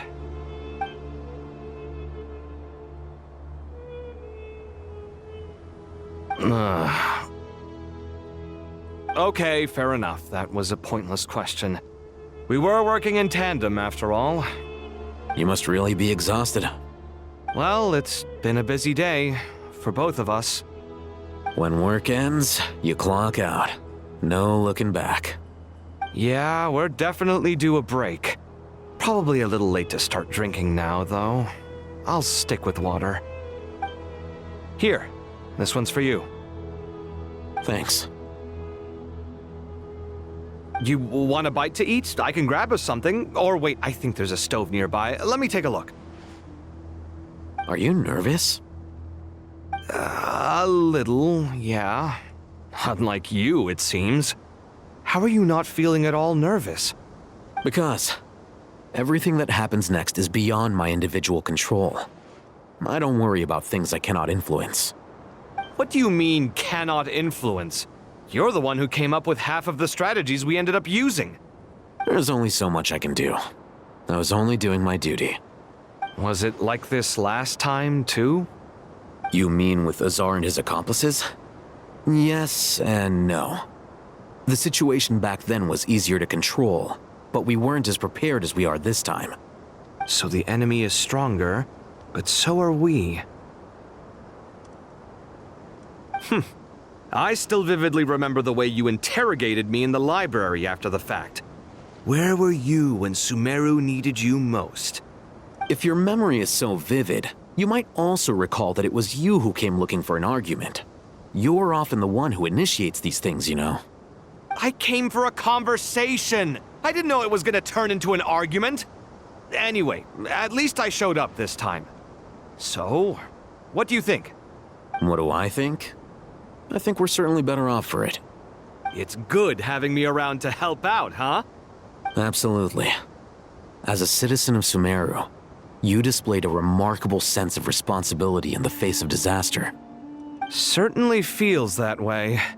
I just shudder to think how the world would have ended up if we hadn't gotten control of the situation. So, do you think this is what impending disaster looks like? The sky is so clear, and there isn't a whiff of decay or destruction in the air. It's hard to imagine that the fall of humanity could happen on an ordinary day like this. Awful things happen all the time. Sometimes people can stop them, and sometimes they can't. What you and I have done is increase our chances of stopping this one. Lofty ideals may provide no defense at all against nihilism, but perhaps little decisions can. Oh, nothing. It's nothing. I hope everything works out tomorrow. It will. As long as we stick to the plan, our chances of success are good. It's really strange. You're my junior, yet you always seem to act more like an upperclassman than I do. I think it's mostly a matter of temperament. Ugh. Walked right into that one, didn't I? We'll make our move after sunrise tomorrow. Good. Is everything ready? As much as possible. That'll be enough. Don't let the pressure get to you. We'll take things one step at a time. That's how we've always done it. Master Tainari! Mr. Sino! So this is where you were. I brought some juice and some water. Would you like some? I know how easily you get dehydrated in the desert, so you should definitely have some water. In which case, I'll have the juice. I gotta ask, though. Who's on juice-making duty at a time like this?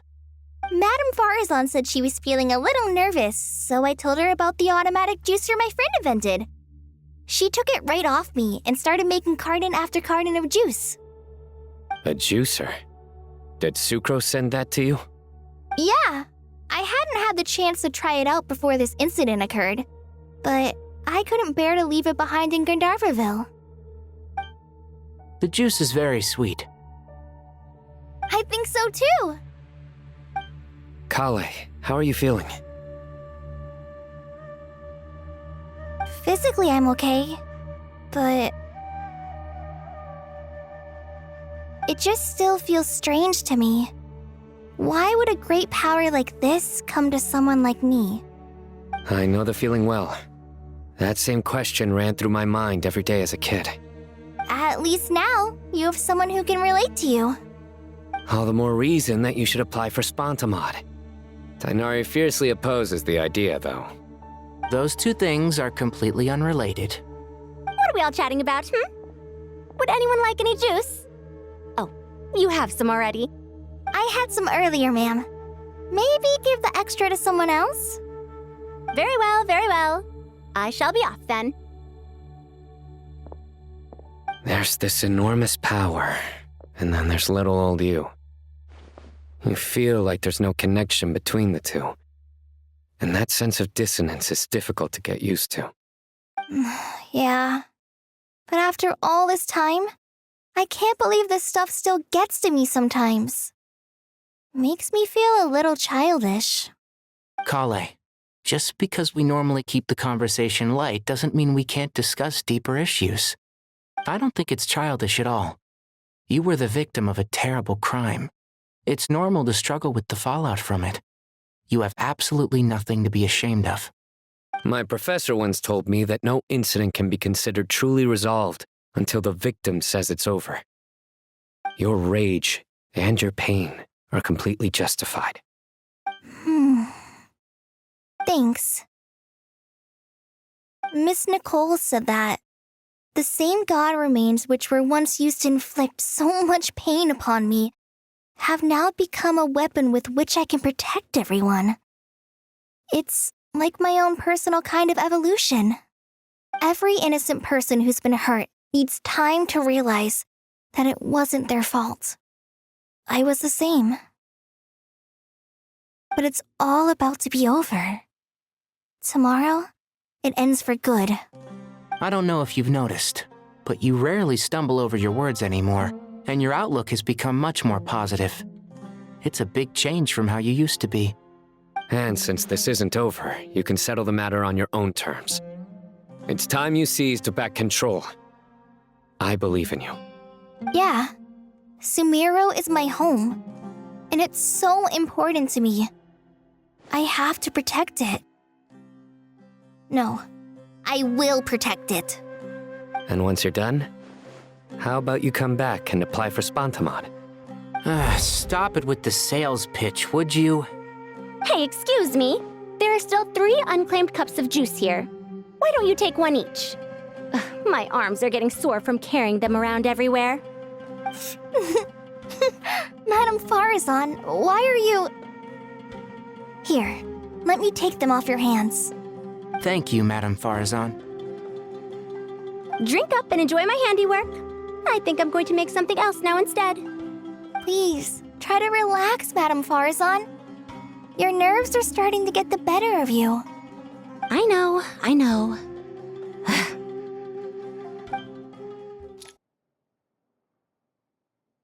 Something on your mind, Miss Nefer? Nothing in particular. It's just...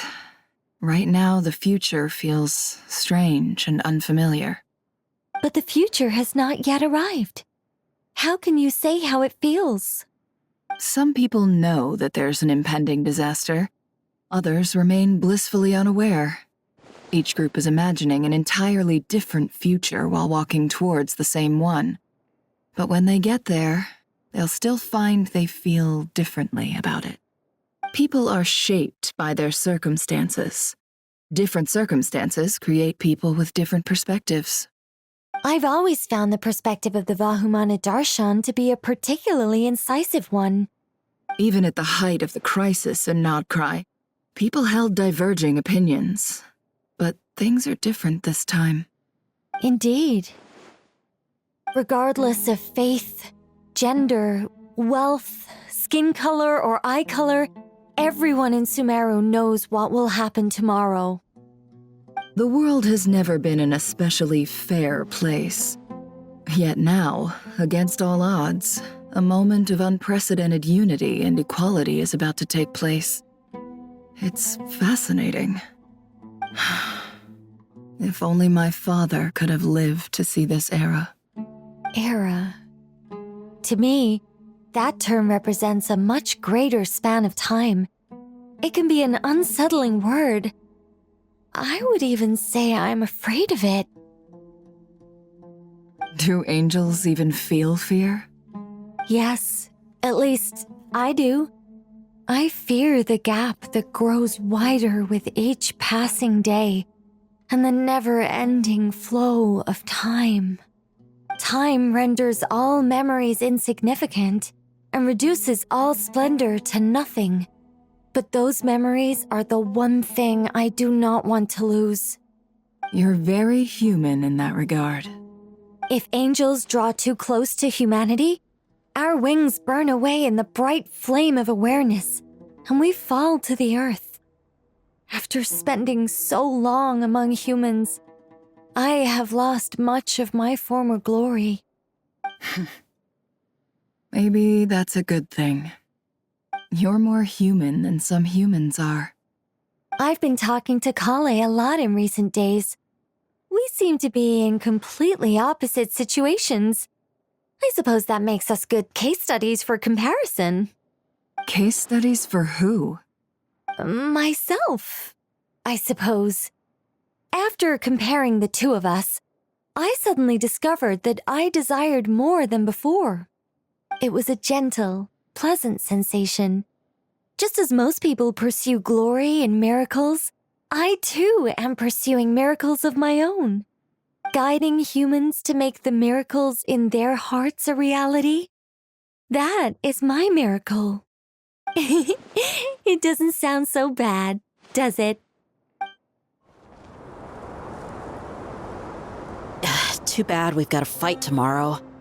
I could really do with a stiff drink. Let us pray instead. Prayer.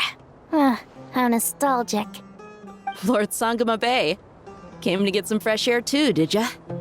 That's right. Actually, I was hoping I might run into you, Dia. I wanted to let you know that I've stocked up on that perfume you said you were so fond of. No, really? I'll take 2. Any chance of a friends and family discount? I knew you'd ask that. And I'm afraid to say that... Surprise! It's free of charge. That's very generous of you, Lord Sangama Bay. Does this mean you've made a fortune in Notcry? Nope. Turns out it's not that easy to turn a profit there.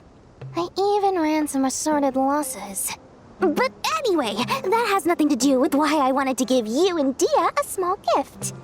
Remember that merchant caravan you two rescued in the desert last month? That was transporting my goods! No way! I had no idea that was your shipment. Explains the, eclectic mix of goods, though. Lord Sangama Bay's investment in the desert and generous stockpiling of goods has helped many people over the years. The shelters you funded especially have made life a little easier for the children and the elderly. Wait, how did you know about that?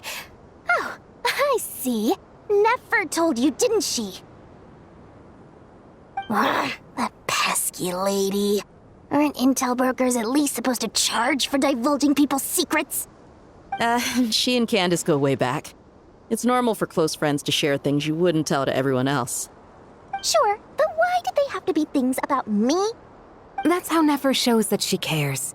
She wishes for all of us to know what a generous person you truly are. It must be hard trying to make a living far away from home. Just because we can tell what kind of person you are doesn't mean everyone else can. Well, maybe her intentions were partly good, but I don't think that's the full story. I'm sure she enjoyed knowing how much it would annoy me. I'm telling you, Nefer's got a mean streak. Definitely with you on that. Does praying help you stay calm? Defending one's home is a just cause. My heart is filled with a mix of anger and hope. Anger. You know, being able to get angry is a good thing. It shows that you're in touch with the real world, and that you have the passion to pursue something you believe in. Oh, my lady? What are you doing out here? Just taking a walk to clear my head. And look where I ended up. Were you praying just now? Yes, Miss Dunyarzad. Would you like to join us?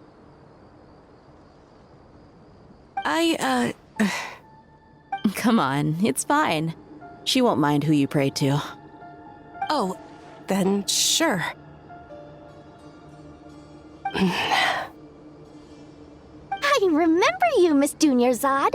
You visited my shop before. If I recall correctly, the god you worship is the Dendro Archon, correct? That's right. She is such a gentle and kind god.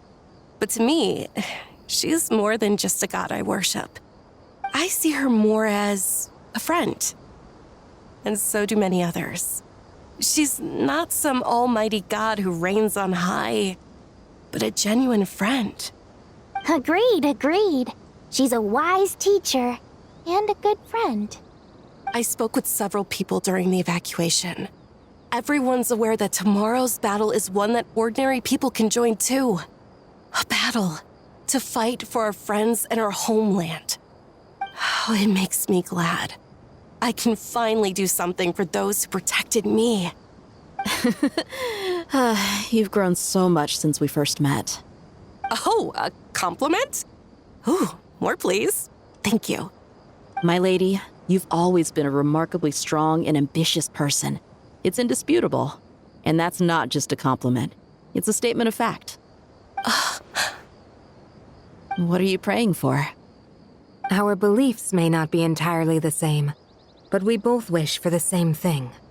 I pray that everyone will rise to the challenges ahead and return safe and sound. I pray for the safe return of all my companions.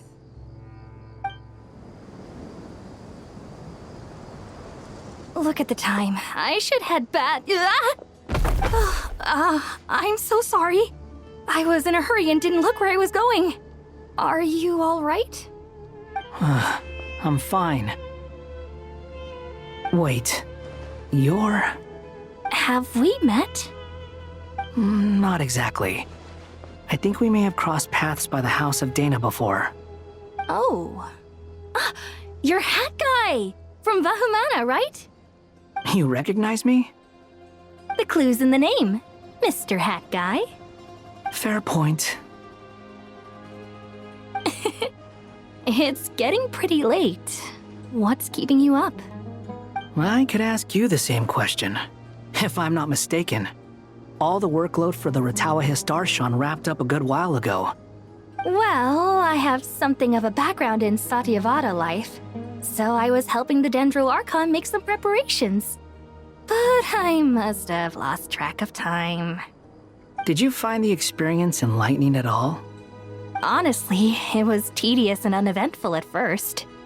But eventually, I think I did sense some profound truths. But they also brought a lot of suffering with them. I was told that I even shed tears while I was meditating, though I have no idea why. Sorry. I hope I'm not scaring you. Not at all. It just proves you're very accomplished in your research. Good night. I wish you all the best for tomorrow. Thank you, sir. You too.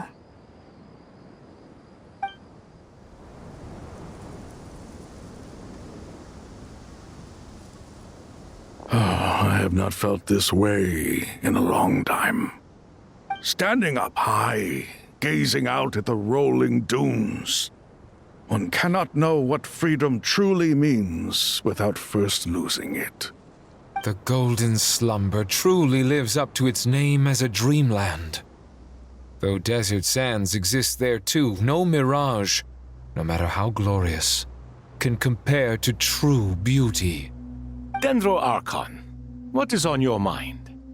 I was wondering whose counsel I should seek on the questions in my heart. What kind of questions? So many. More than can be put into words. As I once said to a friend, we look, we see, and we comprehend. But the question still troubles us. What are the many disasters that this world faces but the sum of all irresolvable questions? The biggest question you should be asking is how to seize victory. Yes. Although, I would express it differently. I must not fail. And so the question I am most curious about now is whether the path to victory will be an arduous one. What we declare to be a young sapling, we may, in fact, find to be a towering tree, if we would only cast aside our ignorance and look beyond the veil of time to see her true form. Nahida! We're here! Just in time. My preparations are almost complete. Ready when you are. We're here too. Miss Nicole! Miss Nicole!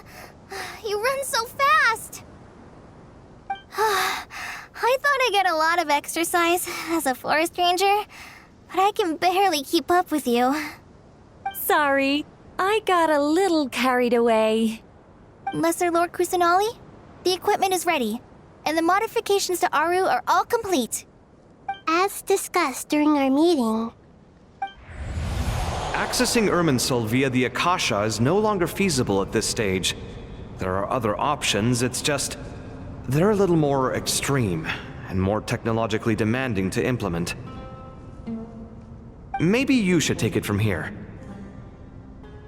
The architecture and functionality of the Akasha terminals overlap considerably with Aru. There is reasonable evidence to suggest that one was developed based on the other, or that they both utilize technology of the same origin. As long as the transplant and merge operation succeeds, Aru should theoretically work on a scale greater than the Akasha and approximately equal to Irminsul. It will become the largest active computing device in all of Teyvat. A system this powerful is capable of a lot of different things. In the past, The Akasha was primarily used for one-way information transmission, but I suspect it could also serve as a central bridging hub. In the pursuit of greater knowledge, some scholars have attempted to connect their consciousness to Irminsul through the use of terminals, incense, and meditation. Correct. In academic language, scholars who reach that stage are said to have entered Satyavada life. Hypatia has performed this practice many times in the past, and she was once under my care for a period of time. Right. And this at least proves that there is a zone within Irminsul that can be connected to. That's right. Providing wisdom to the people is one of the very reasons for Irminsul's existence. I think I understand where you're going. Please, continue. In that case, I'll skip to the conclusion then. We need to further modify Aru, merge it with the Akasha, manufacture terminals, and distribute them to every single person we can reach. Every person? Even the desert folk? Yes, everyone. I've already calculated the amount of raw materials we need. So you mean we're going to get new Akasha terminals? Yes, but this time the people of Sumeru won't be using them to acquire knowledge, just to connect to Irminsul. That's the key. When we evacuated the city, we brought all the important assets from the House of Dana, in case we ended up needing them. Fortunately, this included the Akasha system's main terminal. We've checked all the relevant records, and one thing is certain. Nothing like this has ever been done on this scale before, so... Everyone in Sumeru is part of the plan. Whoever controls the people controls the situation. Since this function of Irminsul was introduced, it has only ever been made available to scholars, who don't constitute a particularly large group of people. But by expanding the scale to include all the people of Sumeru, all the individual connections will stack up to create a significant load on the system. Under normal circumstances, Irminsul would be able to cope with the additional load. But with it already being under strain from other activities, its remaining capacity is limited. Thus, it might be possible to shut it down completely by overloading it.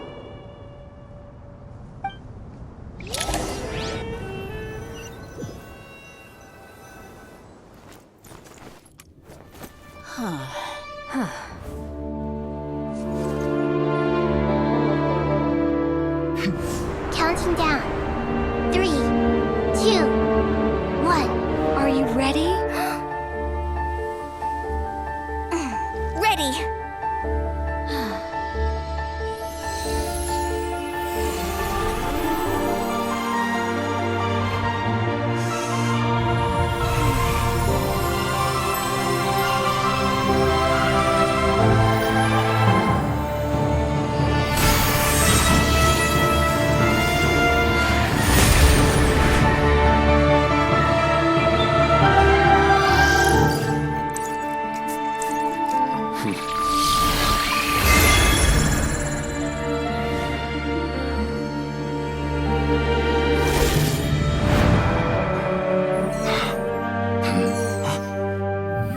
In the past, when people sought knowledge, they turned to the Tree of Wisdom.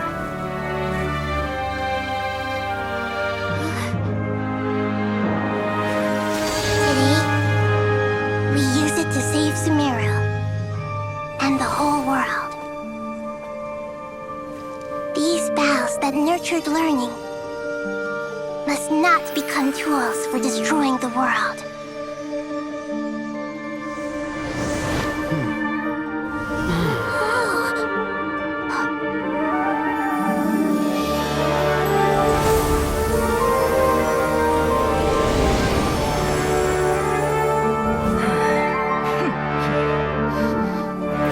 Stop.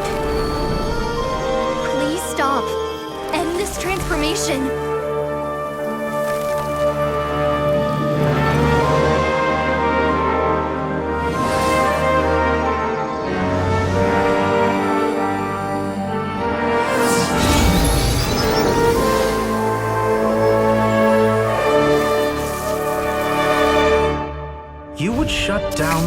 ritual just to stop me? You fools.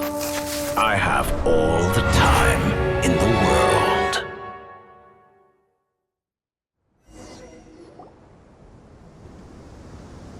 Success! The evil Irminsul tree has stopped growing! Great!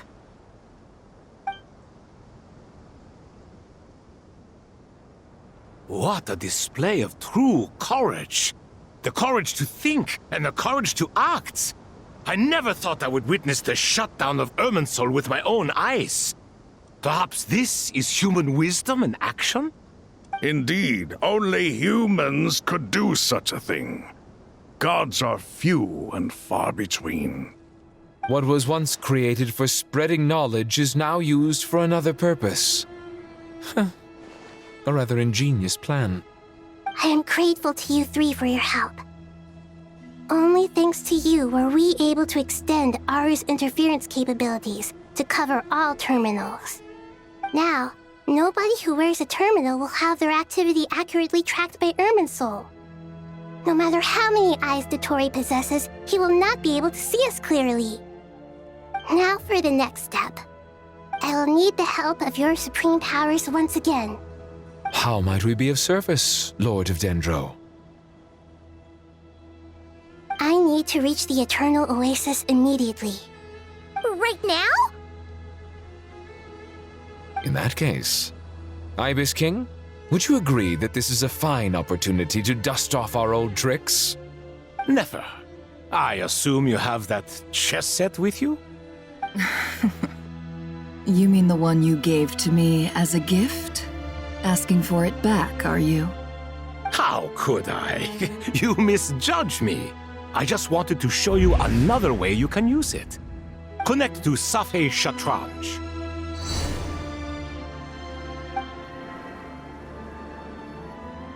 Safei Shatranj? You mean that place in the desert? Thoth's chess set gains its power from the chessboard laid out in the desert by King Deshret and ourselves. All ceremonies conducted using the chess set must be activated via Safei Shatranj. In other words, the chess set is an extension of the chessboard. In the past, moving a chess piece was a sacred and momentous act. Transfer initiated. Entering live combat mode.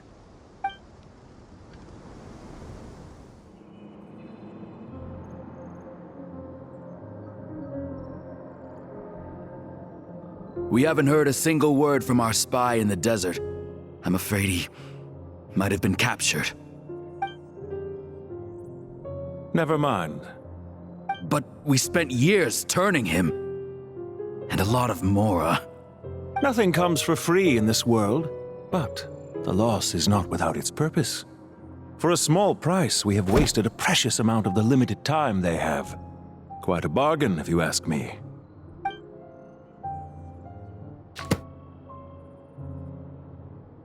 Understood. Weighing profit against loss is a necessary part of life. But to tell the truth, I have been operating at a loss since this all began. Since many centuries ago, in fact. For instance, why would a banker act as the executor of a will? If you hadn't deposited your personal belongings at Northland Bank, I would have no reason to be here right now.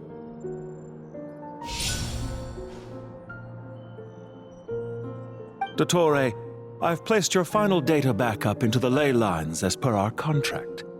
I trust we are now square for the safe deposit fees you paid. Is it not a little petty to split hairs like this, given our amicable relationship? I consider sound bookkeeping a matter of principle. Do not forget that you only live to see this day thanks to me. In fact, every day of your life since you met me, you've been living on borrowed time. Why, that's hardly a fair assessment. I will concede that my survival was perhaps at your whim, but I became a harbinger on my own merits. Managing money is not like other professions. Mine is not a role I could have acquired based on your recommendation alone, and certainly not one I could have lasted so long in without genuine ability. The information stored in the ley lines is quite comprehensive. Rest assured, I have not forgotten how strong your pride is. Well, I presume you have no sense of fragmentation while talking with me. How could anything possibly go wrong with such strict measures in place? The remainder of your soul was split in two, with one half sent to Nodcry and the other stored in the most secure vault of the Northland Bank. Though I must say, your disdain for the other segments is quite amusing. Zandik is you, and you are Zandik. Zandik created the segments, yet you, a segment yourself, reject him.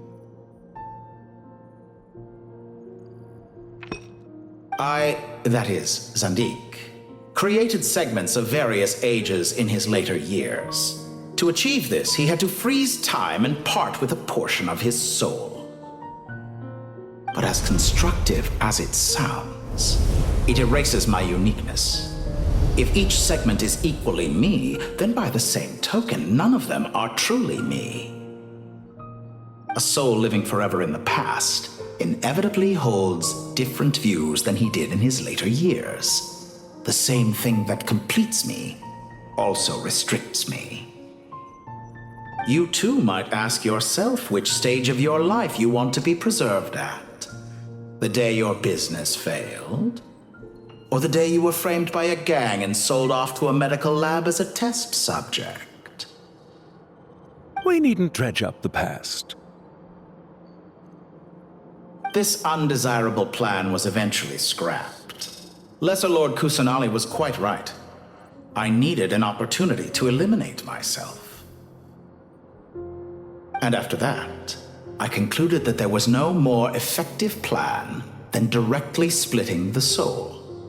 Once the soul is transferred out, you will find that creating a physical body is far simpler than creating a puppet. The other half of your soul suffered a crushing defeat in Nodcry, you know. And yet in the process, I obtained the information I always wanted, did I not? Because now we finally know where the best testing ground truly lies. I once thought your ultimate goal was to ascend to godhood. But as it turns out, that was merely one of your experiments. Experiments take many forms. Most people are too eager for success, too fixated on the end goal. They forget that the experimental process itself is just as important. A suspiciously vacant seat, a new face. I trust you can put two and two together. The reason it doesn't exist is because someone tampered with the record. What can I say? After all your efforts, you really did uncover the world's secrets. So, is the new world you promised a lie? No, it never was. I am glad to be able to control Irmin's soul from within. Now I shall attempt to create a new world inside the existing one. Almost everyone faces the prospect of death, but not a single person has ever been able to experiment unrestrained in the afterlife through sheer force of will. I am the only one to have overcome this enormous challenge. Would I not be letting the world down if I didn't make the most of the opportunity to experiment? Clearly, the dividing of your soul did not affect the magnitude of your ego. Out of all the versions of you that have ever existed, this you is the most insane and the most radical. Is that why you chose to work with me? Which was it then? My insanity? Or my radicalism? Could I call myself a venture capitalist without a suitably ambitious plan to invest in? Yours happened to fit the bill quite perfectly. Well then, I must say, while I am surprised enough that you showed up at all, what surprises me more is that you chose to present yourself as my former subordinate, and not as the banker Pantalone. Why make things harder than they need to be? Exposing my true identity in a situation like this would only serve to destroy diplomatic relations between Snezhnaya and Sumeru. I daren't imagine the consequences. Showing up in the name of the original antagonist gives you the recognition you rightly deserve, while also being sensitive to Snezhnaya's predicament. It was an easy win. As for why I'm here, If you're suggesting that your credit is in the negative, I won't argue with that. Many people say that about you. I'd argue that a significant factor in your willingness to cooperate is the fact that you have but a few years of life left after my death. Living and dying together has a way of binding two parties together rather closely. Is it not true that a relationship should be judged by both the positive and negative returns it yields? So some of what I said actually made it into your head after all. It's true that I hope you don't die too soon, but don't you find that a strange thing for me to say? After all, you've already had quite a long life, especially for a human being. Let's not pretend that you're any more innocent than I am. Are we not the same in this regard? We both despise the existing laws of this world, and neither of us enjoy being under anyone else's control. Is it really so greedy to want the world to operate by a new set of rules? Of course not, my dear friend. And as I've said before, mutual interest is the foundation for the most reliable of relationships. You can attest to that. I just hope there never comes a day when I have to work too hard to prove that. Regrader, sir. People have been spotted approaching Sumeru City. How strange. Despite your access to Irminsol's data, it appears the soldiers noticed before you did. They must have found a workaround. Well, Dottore, I trust you know what this means. The fact is... They're coming. They'll breach the city gates any moment now. But even so, I would say Irminsol is a wonderfully convenient thing on the whole. If you do manage to create a new world, perhaps you could plant one outside my office, too. I'll consider it. What do you need me to do? Stall them? The experiment will take time. Stall them for as long as possible. Very well. But you're really asking for the moon here. Have you heard this story? There was once a guilty man, kneeling in the center of a church while an angry mob outside waited to bring him to justice. He pleaded with the gods, begging them to grant him one final request, the chance to finish confessing his sins before he was sentenced. Many suns and moons passed, seasons changed, and still his confession continued, as if he intended to speak until the end of time. Are you suggesting I worship you as a god? Or were you hoping that I might confess my sins to you? Certainly not the latter. That would make my life miserable indeed.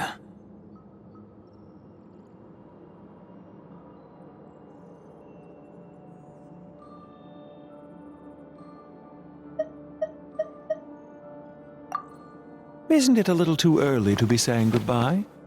Not that I wish to keep you from your business, of course. Very well. Let's leave the conversation there for now.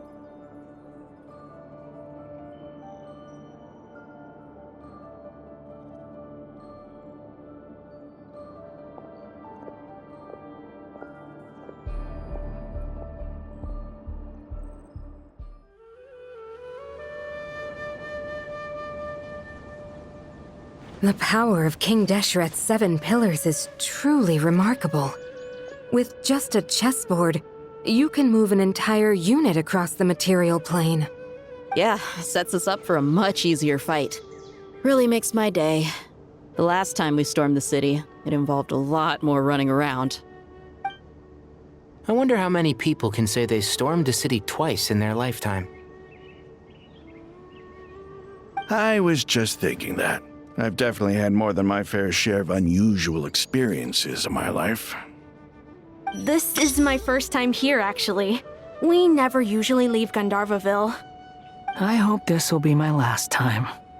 Does everyone have to chime in? Can't we just fight? What an amusing comment, my dear lady. Yet humans often alleviate tension via small talk, do they not? Whoa! Why is Candace's shield talking? Because the image on her shield is one of me. And I, of course, can appear wherever I wish to. Well, la-di-da. Isn't that fancy? Could I get in on this? You wish for your gauntlet to speak? Why, certainly. Ahem. I think you'll find that it is I whose image is carved hereupon. Thanks. Definitely feel stronger now. You're welcome, my lady. I am glad to lend you my power. Sino, what's the situation? There are troops stationed at every entrance. As we expected. A frontal assault will suffice. Everyone, stick to the plan. We'll take the main entrance. You head for the House of Dana's side door. Move out.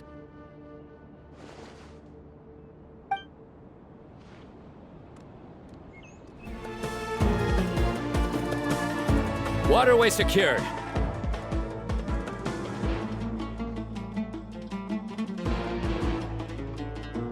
Brothers! Sisters! Perfect. Just in time. Welcome. Once we've linked up, we'll continue the advance. The team has arrived at the north entrance, as planned.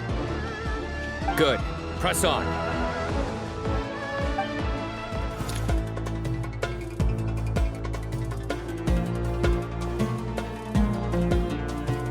Look out! It's an ambush! Finally. We need to hurry. Take the middle road now. Mahamatra Sino, area clear. Don't relax just yet. More Fatui approaching from the right.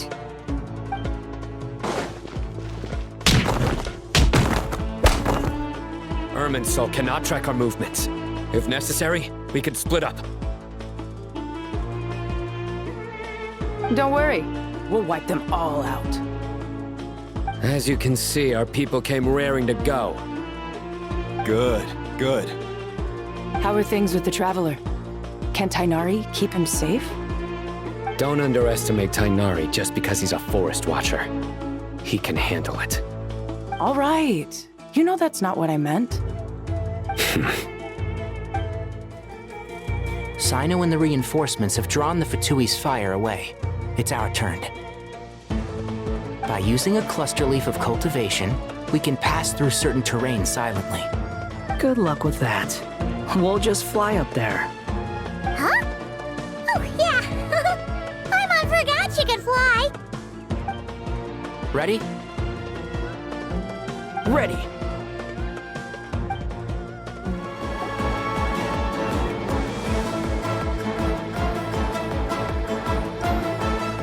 Fatui soldiers up ahead.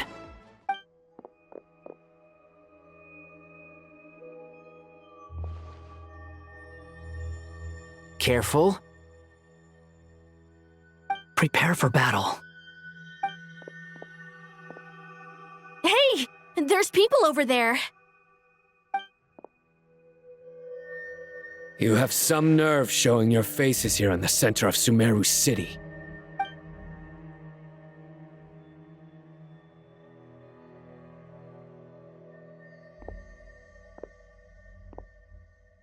You're right on schedule. Well, this guy sure as heck isn't your average Fatui sergeant. They've stationed quite a few people nearby. It definitely looks like they were waiting for us. But something feels off. Everything about this guy feels too deliberate. I highly doubt he's just a subordinate of Dottores. And he's no mere sergeant. Whatever his rank is, it's high. Much higher than we thought. So you've been waiting for us. But it looks like you're geared up for a conversation, rather than a battle. Very clever, General Mahamatra Sino. I know you're the one in charge of this siege, and I look forward to making a deal with you. A siege? Sumeru City belongs to us! Historically, yes. But things can always change. We have quite a sizable force with us, you know. For instance... There's a Fatui ambush at the north gate. Can you handle him? We can for now. Yes, I'm quite sure both sides can hold their ground for the time being. The battle has not yet reached its climax. But what happens next? Do you enjoy watching bloodshed? Surely some of those here are people you count as friends. Once a war begins, some people must die. I doubt you wish that fate upon anyone you know. Wait a second. It's a trick. He's not even there. Silence! He disappeared. What was that? A ghost? Curses. He was never there to begin with. That was just a shadow projected there to lure us in. Enough talk! Attack! I apologize for being unable to accompany you at this crucial moment, but I am compelled to leave for reasons beyond my control. Please excuse me. Sumeru's General Mahamatra is quite ruthless. It's a good thing I wasn't there in person. Your illusion held them up for a time just fine. But now that they have seen through it, they will realize you were just a decoy. Decoy or not, what matters now is that they will be heading your way imminently. Not imminently. They are already here.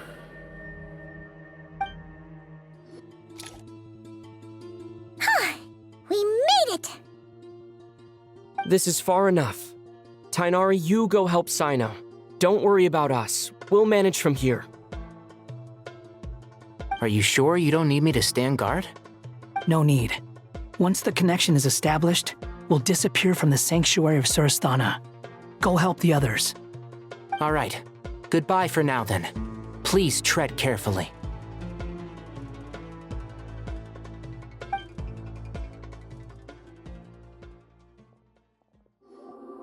We can connect to the inside of Irminsul through the sanctuary of Surasthana's built-in security system.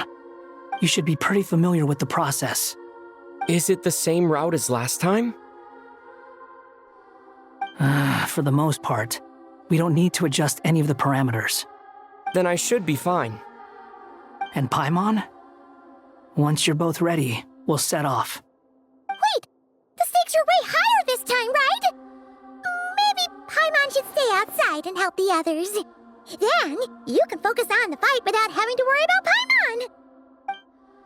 Huh? Why are you staring at me like that? It's nothing. I just suddenly realized how much you've grown. Hey, you've grown quite a lot yourself. Don't you two start getting into it again. Well, anyway, Paimon thinks she's pretty knowledgeable. Who's the best guide into Vatican? And don't forget, Paimon's a college student now. If we say Alhatham's not a weirdo, it's hard to explain how he came up with the idea of you applying to the academia. But for all that he counts, you're doing surprisingly well in your studies. Just goes to show how important it is to have someone supporting you. And Paimon's not the only one. Let's not forget that you only became a student because of Nahida's personal recommendation. That's fair. I have learned a lot in Sumeru. Oh yeah, did you ever come up with that ugly nickname you promised me? What? No way! We're friends now! Paimon gave up on giving you one ages ago. Anyway, isn't Hat Guy enough of a nickname for you? Fine. Suit yourself. We need to go. Paimon, if you're staying, look after yourself. Will do. Paimon's gonna link up with Tainari and Sino. You guys are the ones who need to be careful. We will be. Bye for now.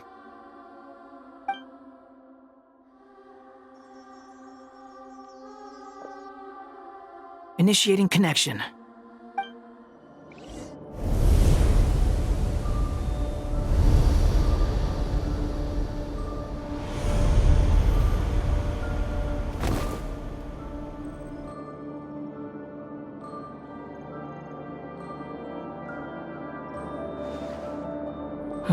Well, here we are again. Come to think of it, I still don't even know where we're going. Thanks to our terminals, it should be impossible for Irminsul to read. I can... Don't tell me. Only you need to know. That way, whatever happens to me next, it won't affect your progress. Listen to me. Your safety is just as important as mine. Don't even think about sacrificing yourself for the greater good. We came here together, and we're leaving together. All right, if you insist. I won't argue with you.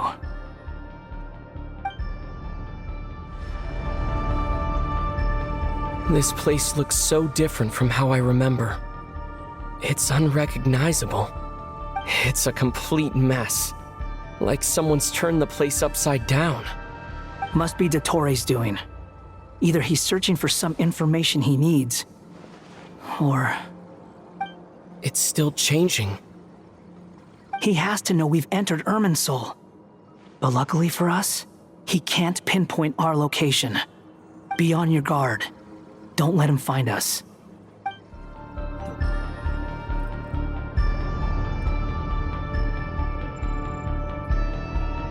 I'm trapped!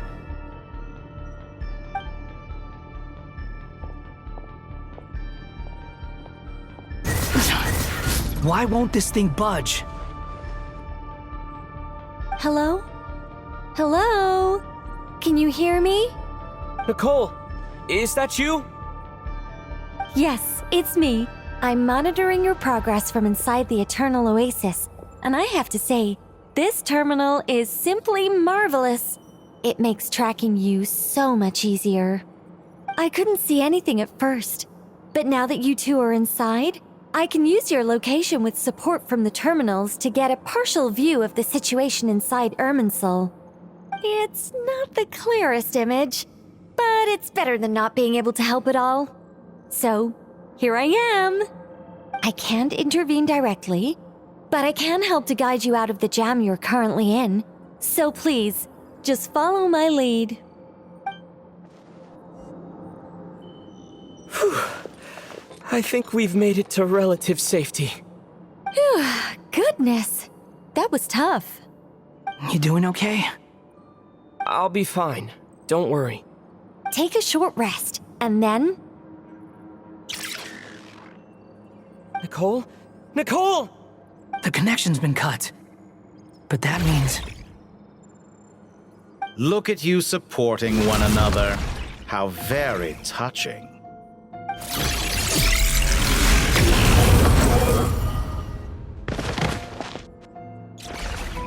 Dottore! Took you long enough to find us. You're more useless than I thought. Oh, really?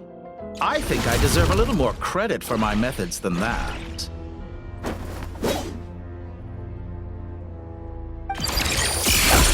Rather than hunting you down, I chose to let you roam free. I indulged your presumption that I was unable to track your movements, played along with your clever little plan. Fleeing is for animals, but I rather enjoy watching you flee. Some things lose the will to run altogether as soon as you put them in a cage. If that's true, then why did you come looking for us? Because I wanted to observe you up close, of course. Don't misunderstand me, I'm not here for a fight. Is it so unusual that I wish to greet my old acquaintances in person? After all, it's been a while. Scaramouche.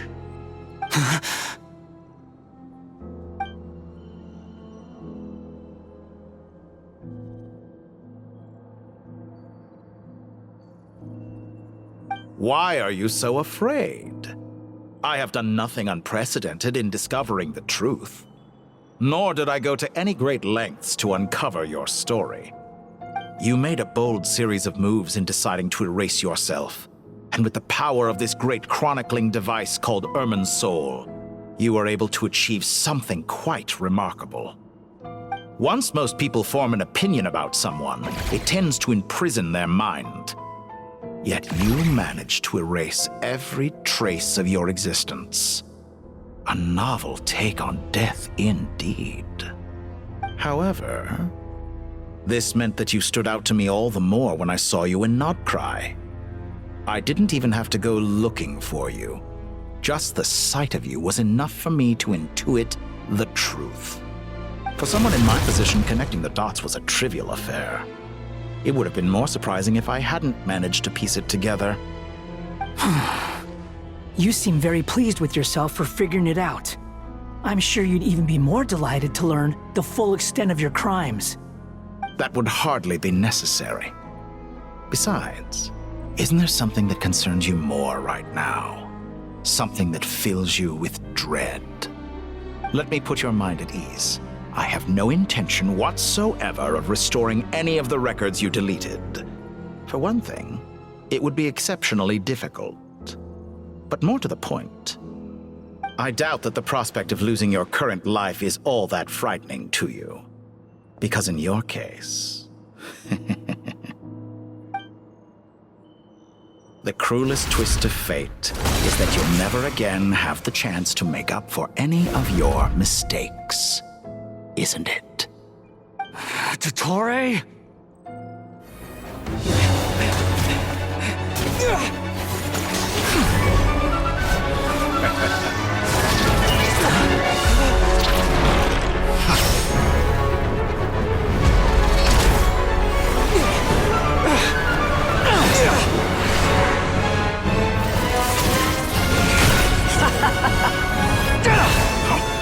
Does the prospect of death amuse you? I could ask you the same question! I'll distract Dottore. You focus on the mission. Got it!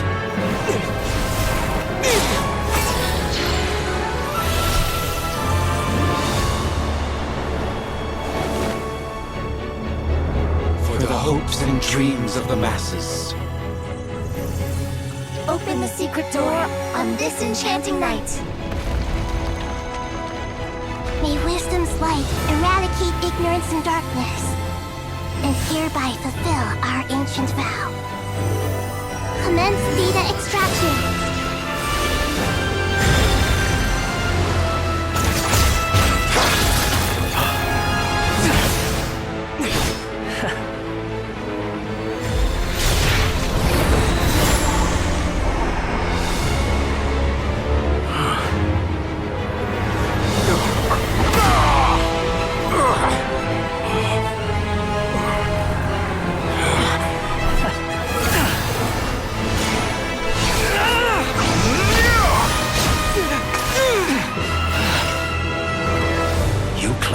Outdated ideals and stand in the way of progress. You will pay for interfering with the grandest experiment of all time.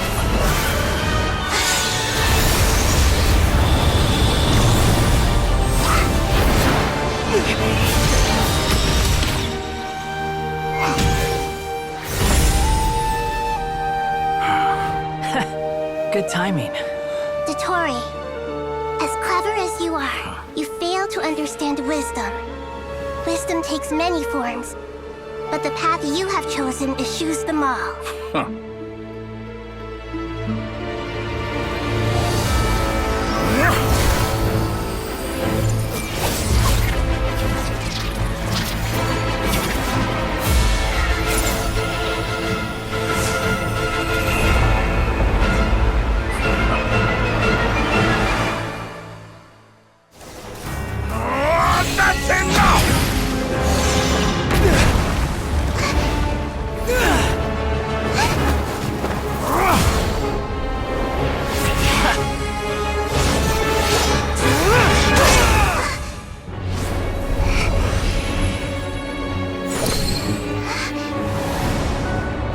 It's all yours. Do with it as you see fit.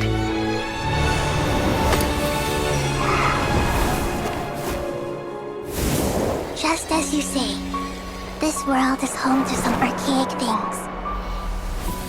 And as you suppose, you are a formidable opponent. You have long coveted the secrets of wisdom. So now, I will demonstrate true wisdom in action. I invoke my supreme authority as the keeper of Irminsul.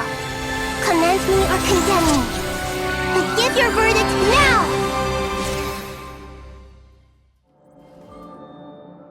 Gifted One of Wisdom, Mahakosaladhama, are you certain that you wish to exercise your authority to destroy Irminsul? It represents both your roots and your finest accomplishments. You truly intend to abandon the very thing you have always fought for? This is my decision. Irminsul has been corrupted beyond redemption. Irminsul is the original tree of Tevat. It is the means by which the heavenly principles maintains fate itself. The 7 Archons should honor and revere it, for their authority was bestowed upon them by the heavenly principles. It is precisely because I honor and revere it that I fight for the humanity it exists to protect.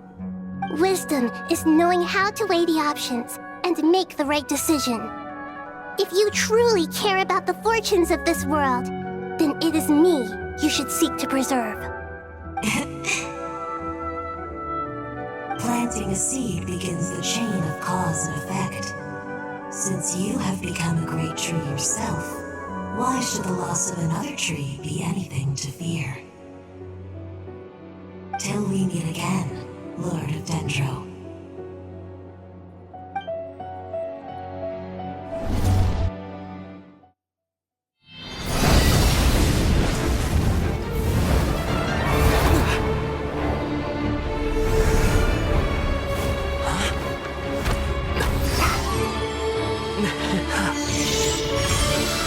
The first flame. The pure, cleansing fire.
Shall we?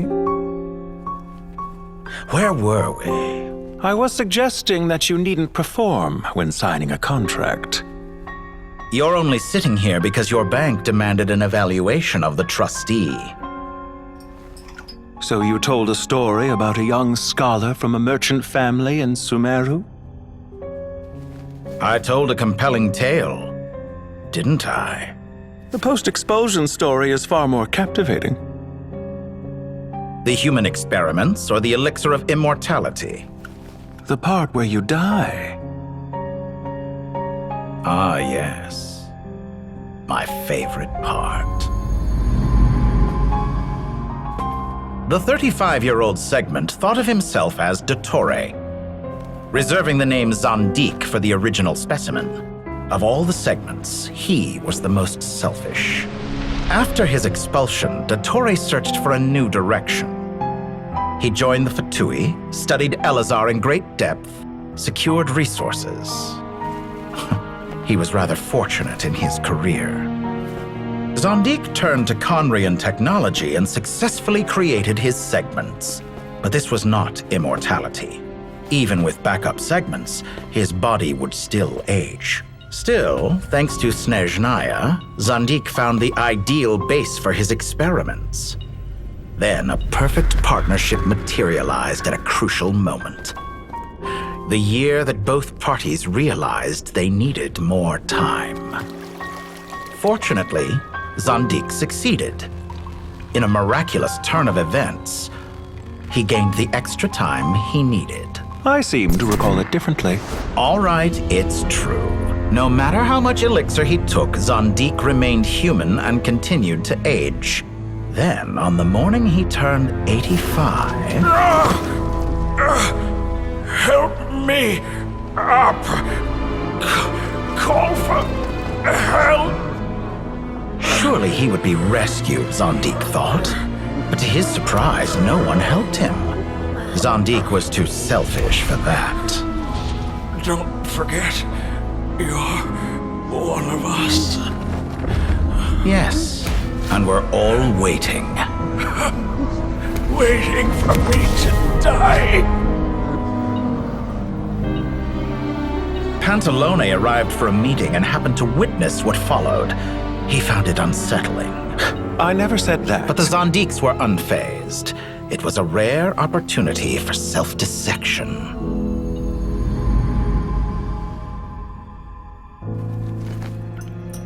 What does all that have to do with you depositing your data at Northland Bank? It has made me cherish my time in this world all the more. Fair enough. So you do have a sense of self-preservation.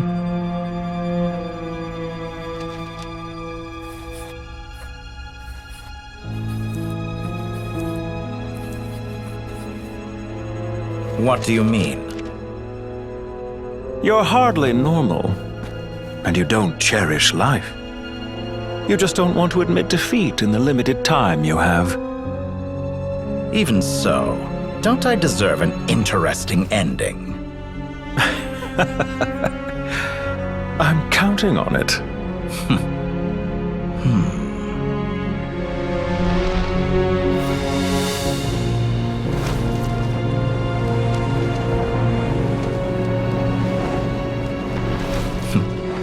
If nothing else, I expect my funeral will be a grand affair indeed.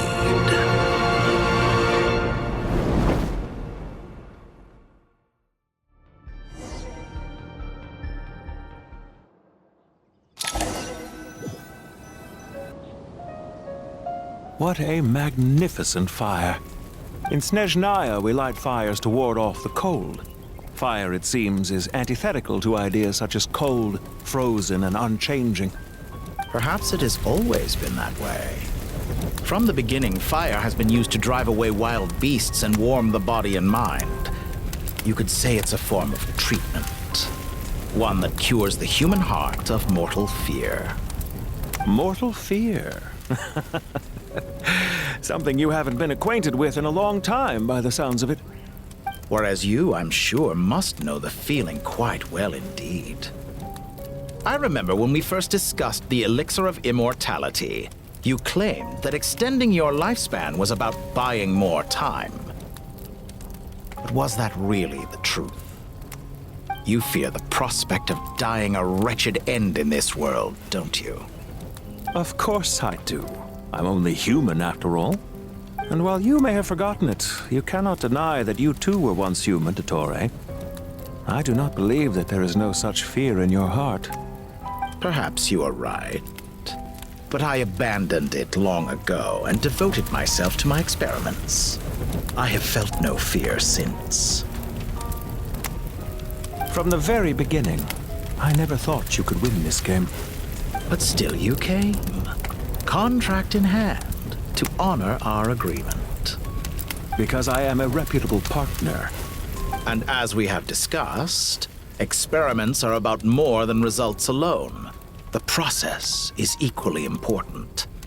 I have come here and completed my creation, and I do not regret my decision. I'm afraid your journey ends here. After I die, there will be no one to make the elixir of immortality, and your remaining stock will only last a few more years.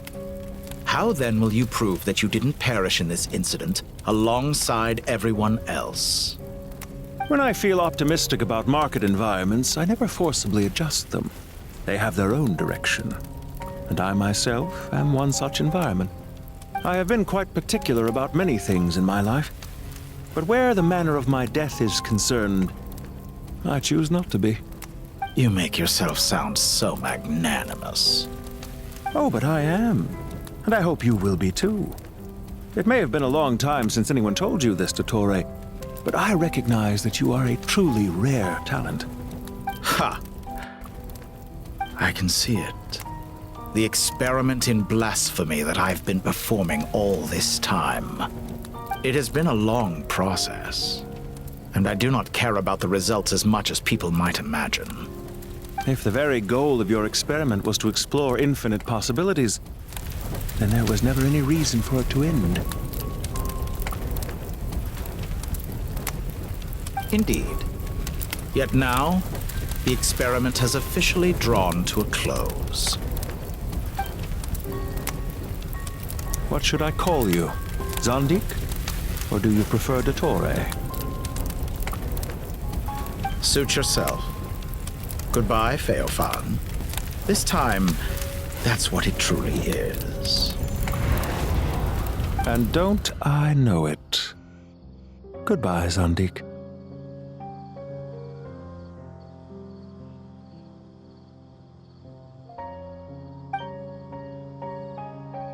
I could have carried out many more experiments, but to me, Lord of Dendro, this outcome is certainly not the worst. I believe you. But unfortunately, this is where it all ends for you. This experiment does not belong to you, nor do any of the results. Experiment? It sounds like you're trying to outdo me in my own field. Wisdom is conveying information in terms that people can clearly understand. You know exactly what I mean. Indeed. I can see no further outcomes. Ha! You have a formidable mind, and you are braver than I thought. Setting fire to the very thing your survival depends on. Your previous threat was empty, but this time, it is real. When necessary, wisdom can be as fierce as an inferno. Some of the flames that incinerate you come from within yourself. Perhaps you are right. You see what lies at the bottom of the human heart, and that is your wisdom. Here is where your journey comes to an end. All that is yet unknown belongs to those of us who will carry on living. It seems I have unwittingly been your arch-enemy all along. But now, it's all over. I do not deny your intelligence. But what you refer to as experiments, I would never describe in those terms. They are events that take place in the real world, and they are so much more than mere data. Goodbye. We will never meet again. Well, that's the last of them. Everyone on the list is already back where they should be. It was a long, hard road, but we finally finished escorting everyone back. I just pray that we'll never need to leave again. I hope we can stay here forever in this peaceful paradise of our own choosing. Paradise. In the annals of the Temple of Silence, that word carries great significance. It represents the hopes and desires of the gods. Their longing for a place to rest. I wouldn't think gods need such a place. People always think they're the only ones who can lose their homes. They forget that gods too need a place to reside. As the Goat King once said, "A god without his people shall cease to exist." Gods need their believers every bit as much as their believers need them. Only we can truly understand how much the desert faith has faded over the centuries. But we still talk about the gods as though they're part of our lives. Given the myriad ways in which gods and humans interact, I'd say they really are. How else could Dunyarzad consider the Dendro Archon a friend? Well, that sounds about right to me. Describing them as friends sure makes us feel a whole lot closer. If you told me a few years back that I'd have this many friends, I'd have called you a liar. Belief is a choice, just like friendship. We've made our choices through battle. The right ones, wouldn't you say? I'll be heading back to the Temple of Silence. I heard the Goat King and the Ibis King decided to pay us a visit. How about you? It's back to Aru Village for us.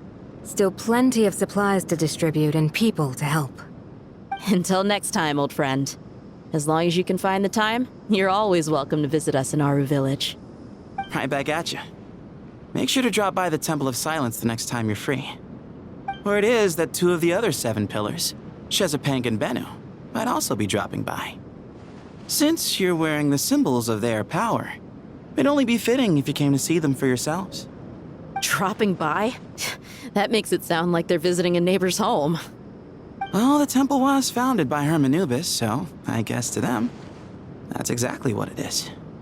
Guess that's true. All right. We'll make sure to find time to stop by. Stay safe on your journey home. I will.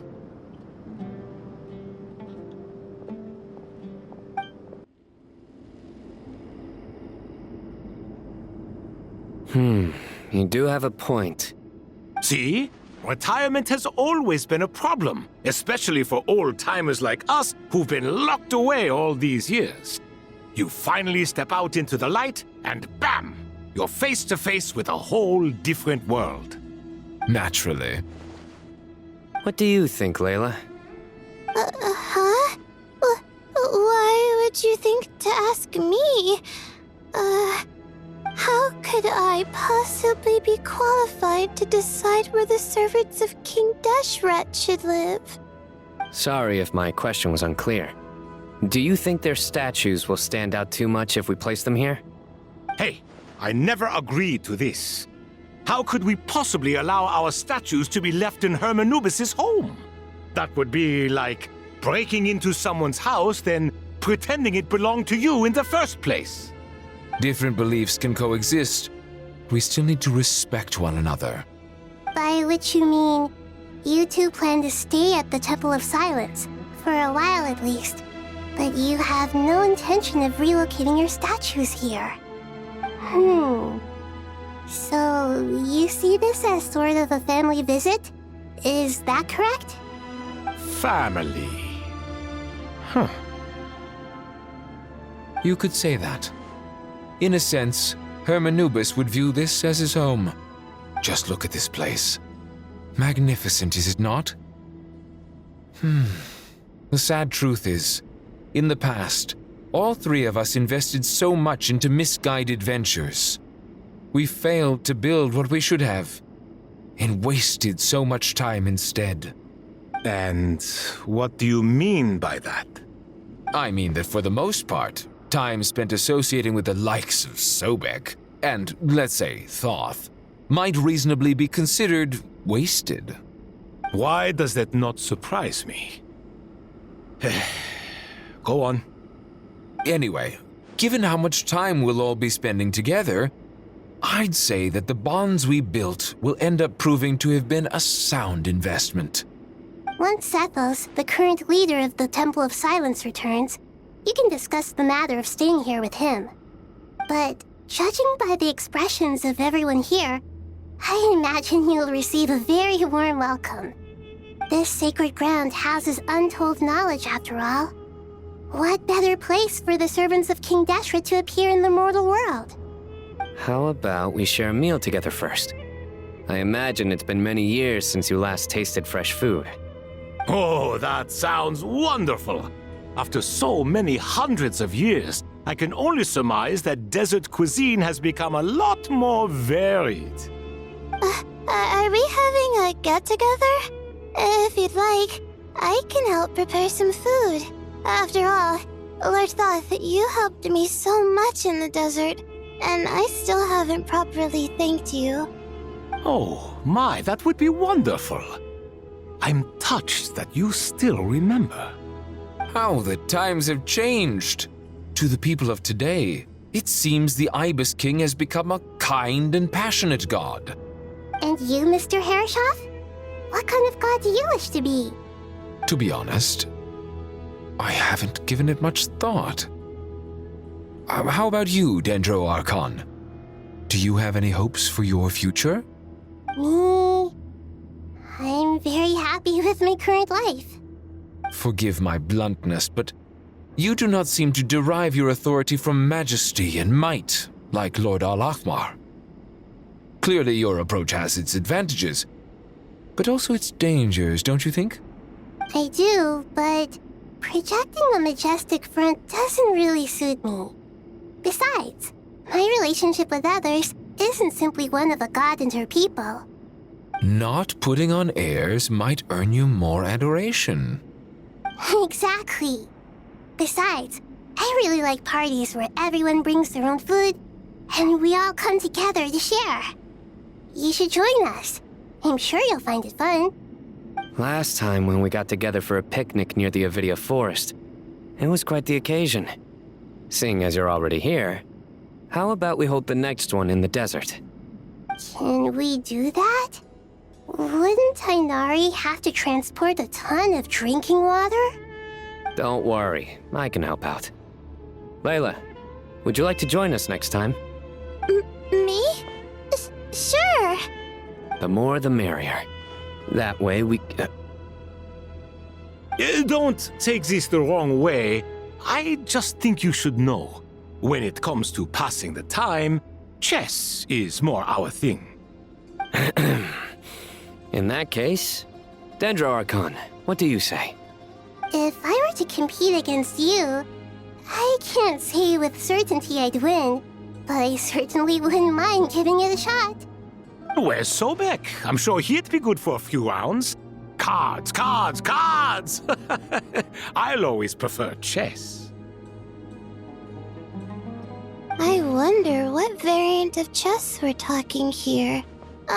Mr. Thoth, is there some sort of astrological significance to this game?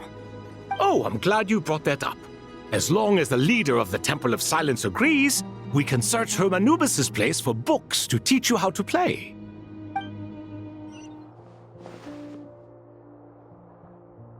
Such devastation visited on Sumeru City. So many houses destroyed or damaged in the fighting. Who could have foreseen this? Look at all of this. It's going to take me forever to tidy up. I suppose living below the academia doesn't always work out to your advantage. I would have thought a little appreciation of my sincerity and effort in helping to clean up this mess might be in order. Helping? Effort? This is your house! Of course you should be putting in the effort! If anything, I'm the one who's helping! So you see yourself as just a helper in this situation. I must admit, I'm rather shocked. If you're trying to say that since I live here too, I have an obligation to tidy up, fine, I suppose I do. Wait a second, stop changing the subject! Nevertheless... In the wake of a great storm, a missing roof is a predictable inconvenience. Can you stop making it seem like I care more about this house than you do? Doesn't it upset you at all to see your home in this state? I won't pretend it's ideal, but that's no reason to be upset. This is the roof over your head, your shelter from the cold. The furniture is scattered, the paintings have fallen off the walls, the windows are shattered. Don't you feel even a little disheartened? The way I see it, these problems are easily solved. Ugh, this is precisely why I hate talking to you about sentimental things. It's like banging my head against a wall. You simply don't understand just how much work goes into making a proper home. It sounds like this is causing you a lot of anguish. You mean the house or the paintings? I mean your sentimentality. Oh, well, yes. But I'd rather not dwell on such things right now. Generally speaking, when anguish becomes the norm, people usually make an attempt to improve their situation. But there are so many people and things in life that are difficult to change. It's not like you can force them. Besides, anguish can be a source of inspiration, and I'm not sure I could break my reliance on it. I'm glad you're able to make yourself think like that. What kind of a response is that? I was stating a profound truth about the very nature of art. Suffering is the cradle of all creation. Even you can't deny that. And I wasn't trying to. I'm just happy for you. Pure and simple. Can't you tell? Happy about what? Happy that you can always find an answer that backs up your views. You... More often than not, life is a process of running into problems and then searching for answers. Yours more than most. Not everyone's so good at justifying things to themselves. It's something that you've been steadily mastering. Huh. What about you, then? What skills have you been mastering lately? Pass me that box. Huh? Okay. You may consider this my progress on the path to mastery. What? Wait a second. Isn't that box mine? Hey, it is! It must have fallen off that shelf. I'll hate them. Those are my paints and inks.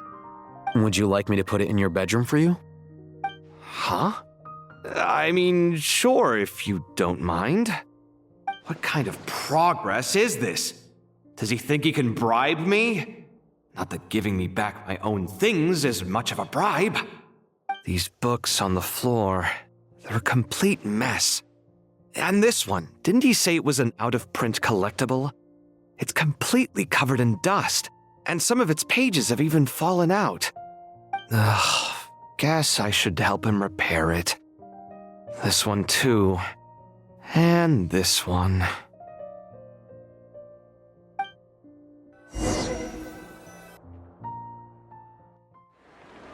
Local subter beasts, imported goods, such a bright future ahead.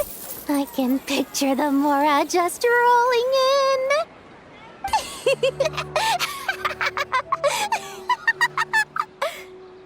You do realize you sound like a choking cow? It's called being imposing. Can't you feel it?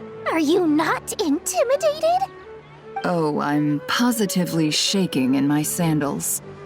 What commands do you have for me, oh mighty Lord Sangamabe? You've got a lot of nerve, Nefer. You went and told Candace and the others everything, didn't you? Seriously, do you have any idea how differently they see me now? Surely that's a good thing. I presume they're more disposed to actually like you now, maybe even view you as a friend. You traded my secret for sympathy! Thanks to you, I've lost every last shred of my mercantile majesty. How am I supposed to make anyone think I'm a big, scary investor now? The dark days of Lord Sangamabe are behind you. Why not take this chance to make a few honest friends? Speaking of friends, since when did the notorious Lady Nefer gain such an admiration for holier-than-thou types? A moon chanter here, an angel there? Who'd have thought it? A coming together of fates, nothing more. No need to throw around accusations of admiration. Forget it. You're right about one thing at least. Making friends is never a bad thing for a merchant. Still, I really took a loss this time.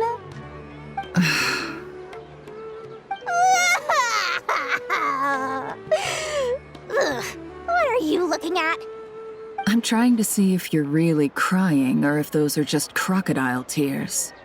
A little birdie told me that when Lord Sangamabe makes money, the tears flow from the center of her eyes.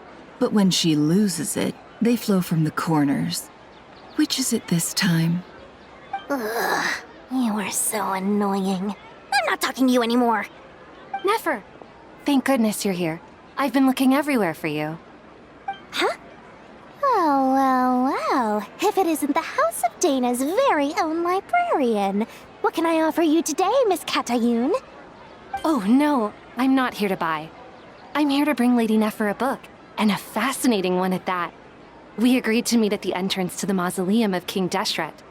One more thing, I bought this copy with my own money. It's not borrowed. Reasoning knows not time of day, but suspense always follows a blizzard. That's quite the mouthful. Huh? Isn't that the one that... It was all the rage for a while. People throughout the city were clamoring to get their hands on a copy. The names inside were all circled. Everyone thought it was a riddle. Don't bring up that book in my presence. I don't even want to hear its name. That thing was nothing but a scam. Surprisingly enough, I've actually heard of this book, though it doesn't seem of much consequence. So, what truth lies behind it? You're from the Vahumana and you're asking me what the truth is? I'd say the actual truth was about the least important part of the whole episode. I brought you this book because it probably has the most interesting backstory of any in the House of Dana's collection, at least in recent years. As for its quality, well, you can judge that for yourself. Don't tell me it's actually any good. You may not know this, Lord Sangamabe, but Lady Nefer has a fondness for books with, how should I put this, mixed reviews? No eye for good literature, huh? Perhaps she feels that bad books hide interesting secrets? But I shouldn't put words in her mouth. It's probably fair to say she prefers the conversations that books can spark over the substance of the books themselves. Suits my style as an intel broker, wouldn't you say? Very interesting, thank you. I'll return it to you once I'm done reading. And as it happens, I have something for you, too. Incense? I imagine you've already used up the incense I gave you last time. Here's some more. This batch is from Nodcry, so the scent won't be quite the same. Well, actually, I've been saving the incense you gave me. I couldn't bring myself to waste it without a special occasion. But I'll gladly accept this, too. And I promise I'll use it this time. Katayun, you haven't changed a bit.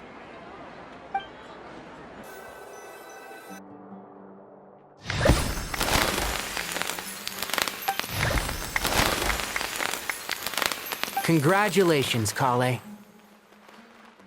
Well done, Kale. After studying for so long, you've finally become a full-fledged ranger. Sure hasn't been easy for you, huh? This really is fantastic news. All grown up. No longer a trainee, but an official forest ranger. Oh, the next step is to secure tenure in the academia. Thanks, everyone. It's true. I'm an official forest ranger now. Master Tainari, thank you for your guidance and support. I wish Mr. Sino were here so I could thank him too. Sino had a matter to attend to at the Temple of Silence. I don't imagine he'll be back for some time. But don't worry, we can celebrate together once he's finished. I'm afraid the party will have to wait. Kale still has some matters to attend to first. Kale? Is everything all right? No, it's not what you think. There's nothing wrong with my health. I just have a few things I need to deal with. I've made plans with the Traveler and Paimon to visit Mondstadt. Master Tainari and Mr. Sino will be accompanying us too. Well, that's a relief. Let's get together when everyone's back. I'm sure you'll be doing even better by then. Of course. I have a feeling you're right.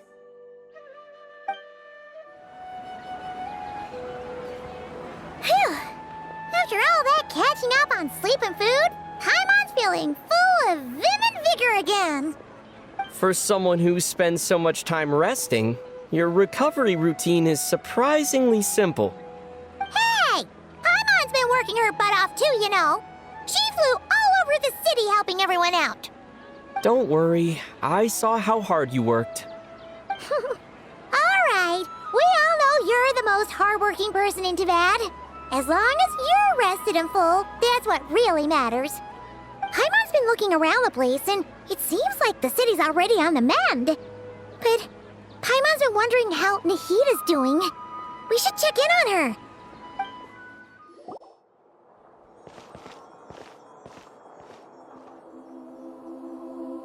Hey, Nahida!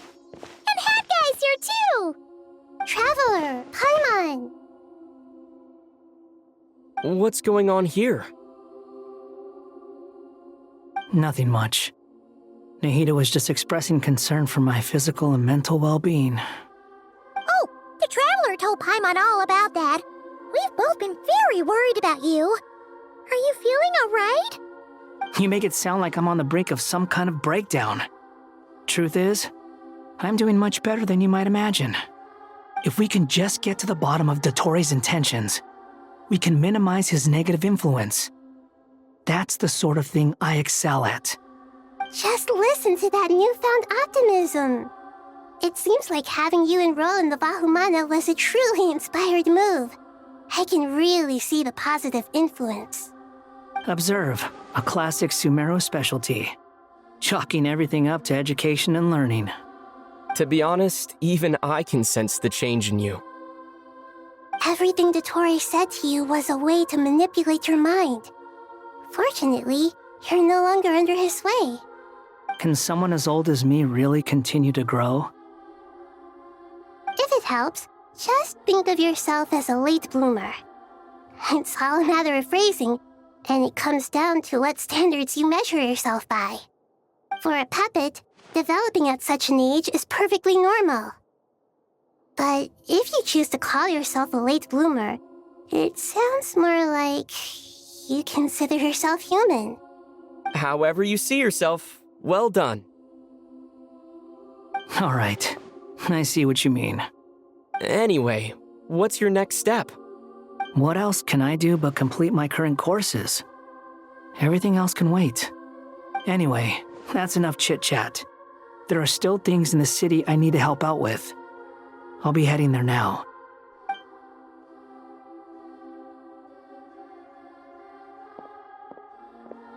I'm so happy that Hat Guy is doing better than we thought. But what about you, Nahida? How are you holding up? The pyronosis burned down the corrupted Irminsul. The flames blazed for 7 days and 7 nights before they finally subsided. All that was left were the parts underground. Now, Aru shoulders the responsibilities that once belonged to Irminsul. The situation was contained before it got out of hand, so Tevat's most vital information has largely been preserved. Irminsul has a strong influence over you, doesn't it? How will you cope now that it's gone? There is no need to worry. Thanks to Nicole's extraordinary talents, my connection to Irminsul has been severed and transposed onto Aru. Angels can do things like that? They can. Such abilities are precisely what makes them so powerful. The goddess of flowers, Nabu Malikata, once claimed that she too could perform feats beyond the reach of mere mortals. In my eyes, much of what she went on to achieve reached such transcendent levels. Her and Nicole really are both fascinating and magnificent. So, does that mean your situation is stable now? Correct. Just imagine that Aru has become the new Irminsul, and the essence of my existence has been bound to it. The wisdom of Sumeru has ultimately converged into a single, unified entity. Should we ascribe this all to fate, or is it merely fortune? Whatever it is, the important thing is that you're okay, Nahida. Dendro Archon, Lesser Lord Kusanali. Oh, thank goodness you're here. Greetings, Traveler and Paimon. Sir Nevis, do you have something urgent to say? Yes, there's something I need to report. We've received a message from Snezhnaya.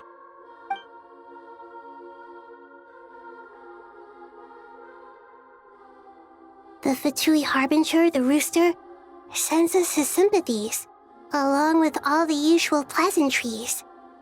His stance is that, following the unrest and Nod Cry, Dottori was subjected to internal censure. This madness was the act of a rogue element, one who cannot be seen to represent the Zapoliarni Palace. No less than can be expected. Snezhnaya paid a heavy price working to stop him. They even lost one of their own harbingers. The letter goes on to say that even so, Snezhnaya cannot claim to be blameless. Apparently, they will deal with Dottori's subordinates in accordance with Snezhnayan law, holding all those involved in his crimes accountable. Additionally, they are supplying relief funds and supplies, which are already en route. They hope this will aid in Sumeru's reconstruction. Sounds like he's got an answer for everything. True. But as diplomatic rhetoric goes, it's highly effective. Completely watertight, both in logic and sentiment. This disaster has had a profound impact on Sumeru. There is much that I will keep in my heart. The matter of Dottore can be seen as settled for now. We are sure to cross paths again in the future, and in that light, Snezhnaya would do well to uphold their responsibilities and keep a tight rein over their actions. With Irminsul burned, the flow of fate now carries many more possibilities. I will be watching carefully. Perhaps we can move on to a less serious matter? Dendro Archon, will you eat with us once this matter is dealt with? Everyone wishes to celebrate together. Your presence would be most welcome. Of course! Junior Zod, Sino, and Hypatia all told me the same thing. If there isn't enough room for everyone, we can arrange back-to-back feasts. What a wonderful idea. That just leaves the question of what we should eat. Not more tomatoes, surely. More? Dendro Archon, what do you mean by more tomatoes? Those good friends of yours are always talking about tomatoes. Sometimes when I'm walking through the city, I can even hear them arguing in the fields. Since you see them so often, you must hear about tomatoes even more than I do. Tomatoes. Tomatoes. The word has a certain magic to it. Like the autumn fur of a sumpter beast swirling in the wind, sometimes flying up my nose. Tomatoes.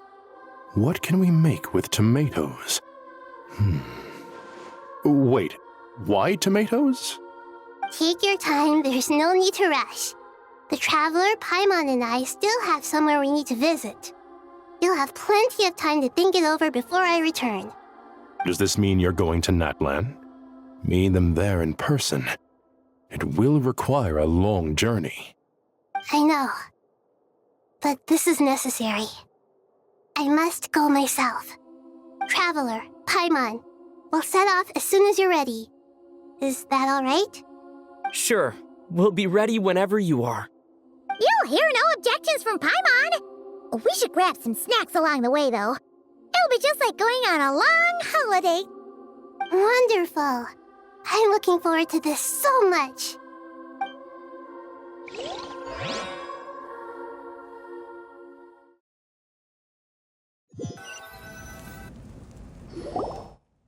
Natlan is such a lively place. It's super cheerful and positive, too. I can see that. There are people outside exercising at all hours. Such a healthy way of life. You came. Welcome, welcome. You must be hungry from your journey. Would you like something to eat? Oh, thanks, but no thanks. We've been eating the whole way here. We had a mushroom platter, Sap's meat stew, butter braised chicken, Hadasara pudding. Paimon's positively stuffed. All right. No need for all that detail. I'm starting to get hungry myself. Maybe later then. We can wait till everyone's got an appetite, then I'll head out for a meal together. Sounds like a plan. Let's find somewhere to sit down.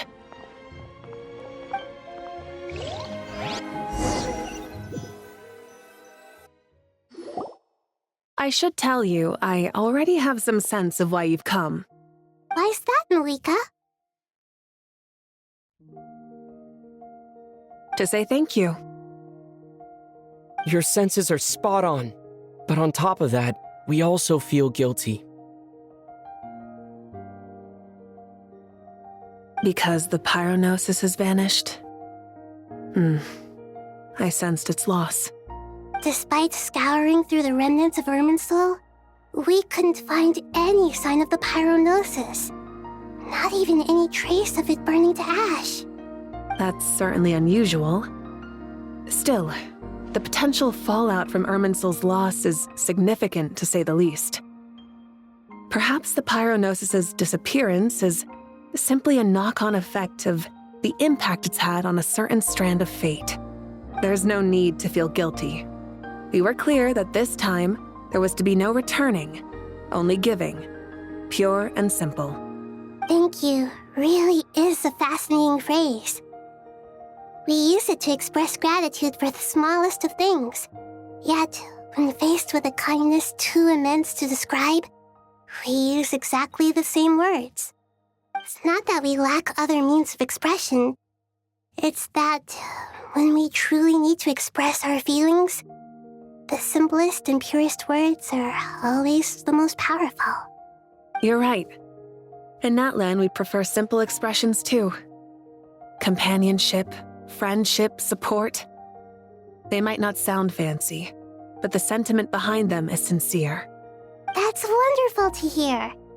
Sincere feelings are often a vehicle for the deepest wisdom of all. Irminsul's destruction doesn't seem to have done you much harm. I'm glad to see you're doing well. There's still a lot of work to do, but before we begin, we felt it was important to come here and speak with you. Partly to express our gratitude, but also because we felt that seeing you, in a sense, is like basking in warm sunlight. That's a nice way of putting it. I like that. To tell you the truth, though, I'm not a fan of somber meetings. So, since there's nothing more to say, why don't we go bask in some actual sunlight? The weather's beautiful today. What a great idea! Paimon's gonna lie back and soak up some rays!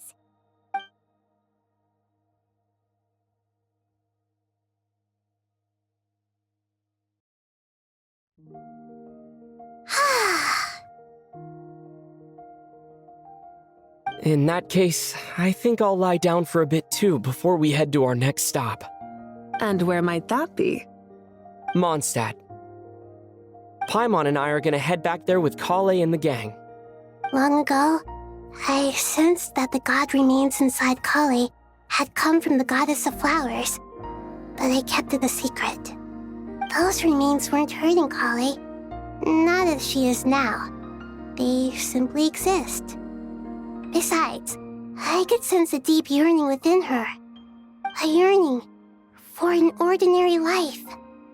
A yearning to hold on to the hard-won happiness she now enjoys. With someone like her, I have a responsibility to keep her secret. She should be ready to face the truth by now. Whenever people meet, there is always the potential to create warmth and kindness. Every child grows up. But even as adults, they are still children in the eyes of certain people. Oh, just like how Paimon sometimes sees Nahida as a little kid. Is that so? Well, anyone who's friends with a kid is probably a kid themselves.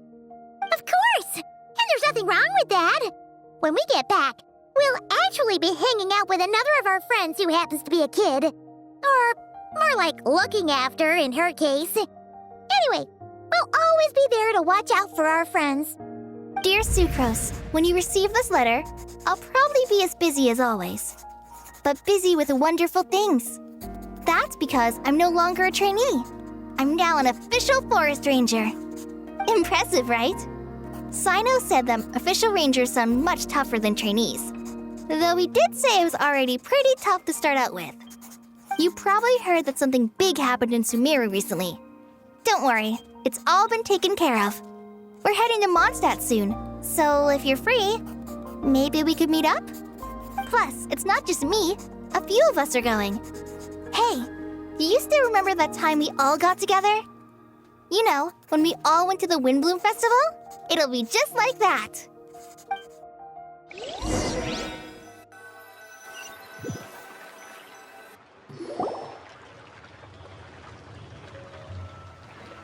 Dainari, is that... Don't you say it! Is that the great Vayu-Vyastra? Behold, the great Vayu-Vyastra, General Mahamatra. How times have changed. I wasn't expecting you to beat me to the punchline. You've changed. You've really upped the aggression in your battle against Sino's jokes. Kale, How did you know what I was going to say? For the love of... Hey! Traveler! Paimon! You're right on time! I hope we haven't kept you waiting. Calais! Sucrose! It's been so long! How have you been? I've been well. Everything's going great. What about you? Are you still busy? Not at the moment. Oh, right! That juicer you gave us works amazing! Farzan loves it. Seriously? That's wonderful. I don't suppose you drew up a detailed test report. Oh, what fruits did you use? How's the texture of the final product? Sucrose, you might want to try asking your questions one at a time. Albedo! Paimon didn't see you there! It's been a while since all of us were together like this. How about we follow the same plan as last time? Good idea, my friend. You never disappoint. So, what are your identities this time? Don't remind him. First things first. Allow me to introduce our very own official Forest Ranger Calais. The rest of us are simply her humble travel companions. This sounds like one of those mushy stories that gets people hooked on some corny, heartwarming premise. Oh, is our story not heartwarming? If I recall correctly, there was even a scene like this in King of Invocations. Besides being heartwarming, our story's also about tough, impressive-sounding job titles. At least that's what I think.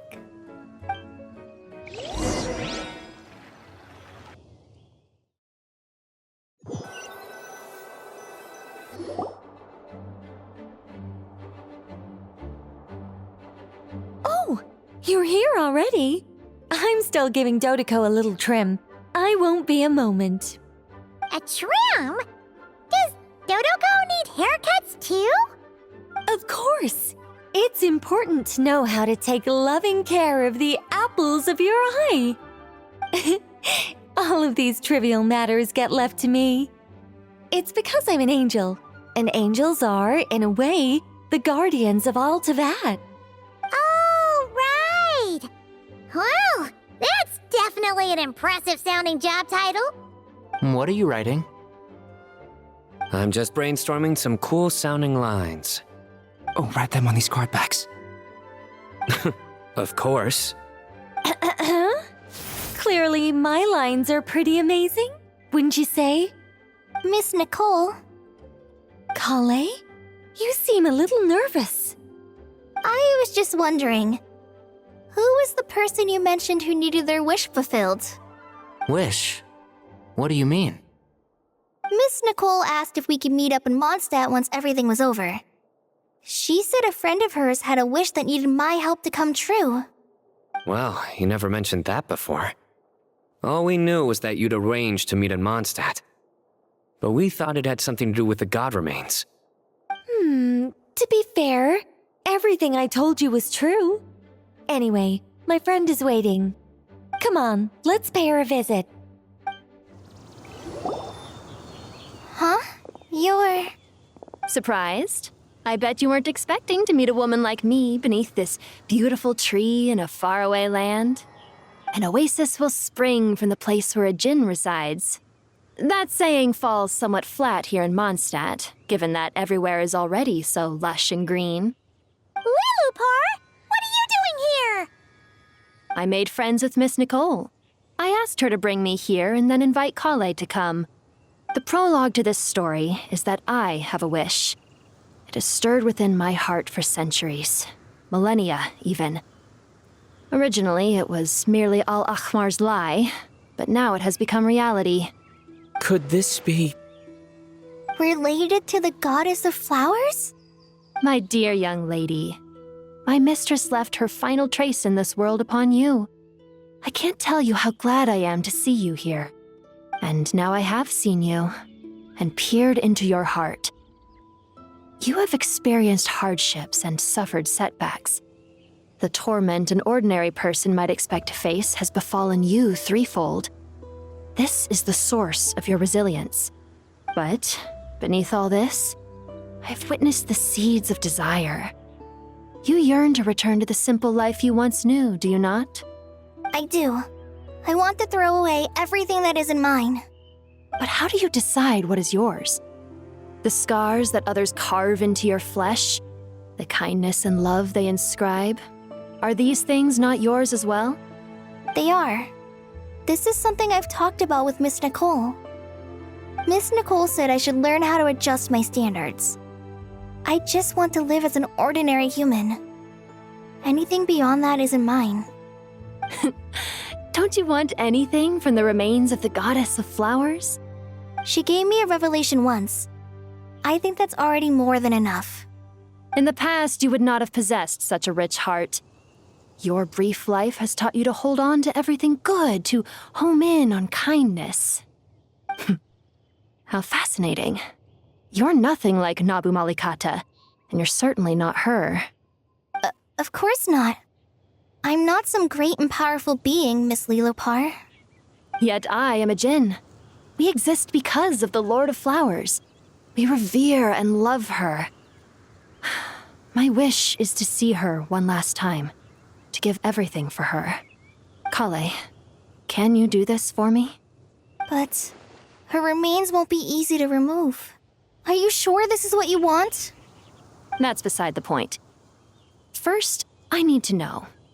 Are you willing to do something for the soul of this lonely, wandering woman? I'm willing. But look, you know nothing about me. Even if you have heard the stories about me, all you would know is that I was rightly punished for the many evil deeds I committed.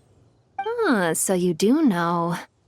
Your lips are quivering, your eyes trembling, and still you're willing to do something for me. Life has been cruel to you, and yet you've learned to be kind. My dear young lady, to repay your kindness, I too must play my part. Are you sure about this, Lilopar? I yearn to see my mistress. For this moment, the world can burn to ashes, the universe be engulfed in flame. I care about nothing else. And you, Kale, I can give you a gift. You'll become just another ordinary human. But Miss Lilopar, what will happen to you? My wish will be fulfilled, and I can die happy. Why would you wish for that?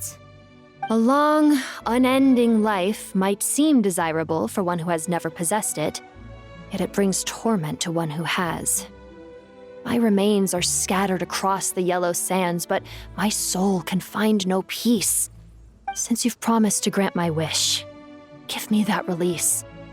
Allow the dying to die, and let the dead rest in peace. You have my thanks. Kale, there's no pressure on you. What she said, it's all true. A wish is a genuine desire, after all. It's as if you want to use the last of your life to give me a better future. Nothing so selfless. We'll be using our futures to fulfill each other's wishes. This is a noble act, a beautiful and secret transaction between two women. I understand. Miss Lilopar, I'm ready. Close your eyes, Kale. Then open your soul. From there, I will embrace my mistress. The downpour of flowers is your touch, like returning to the very beginning. Like surrendering to your grace, my mistress. People say that devotion is beautiful, yet filled with pain. How foolish of them.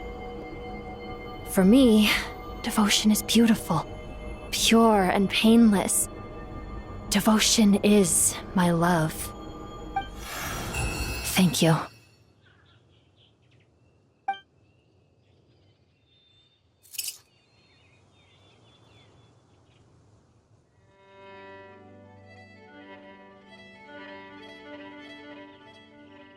Lilopar!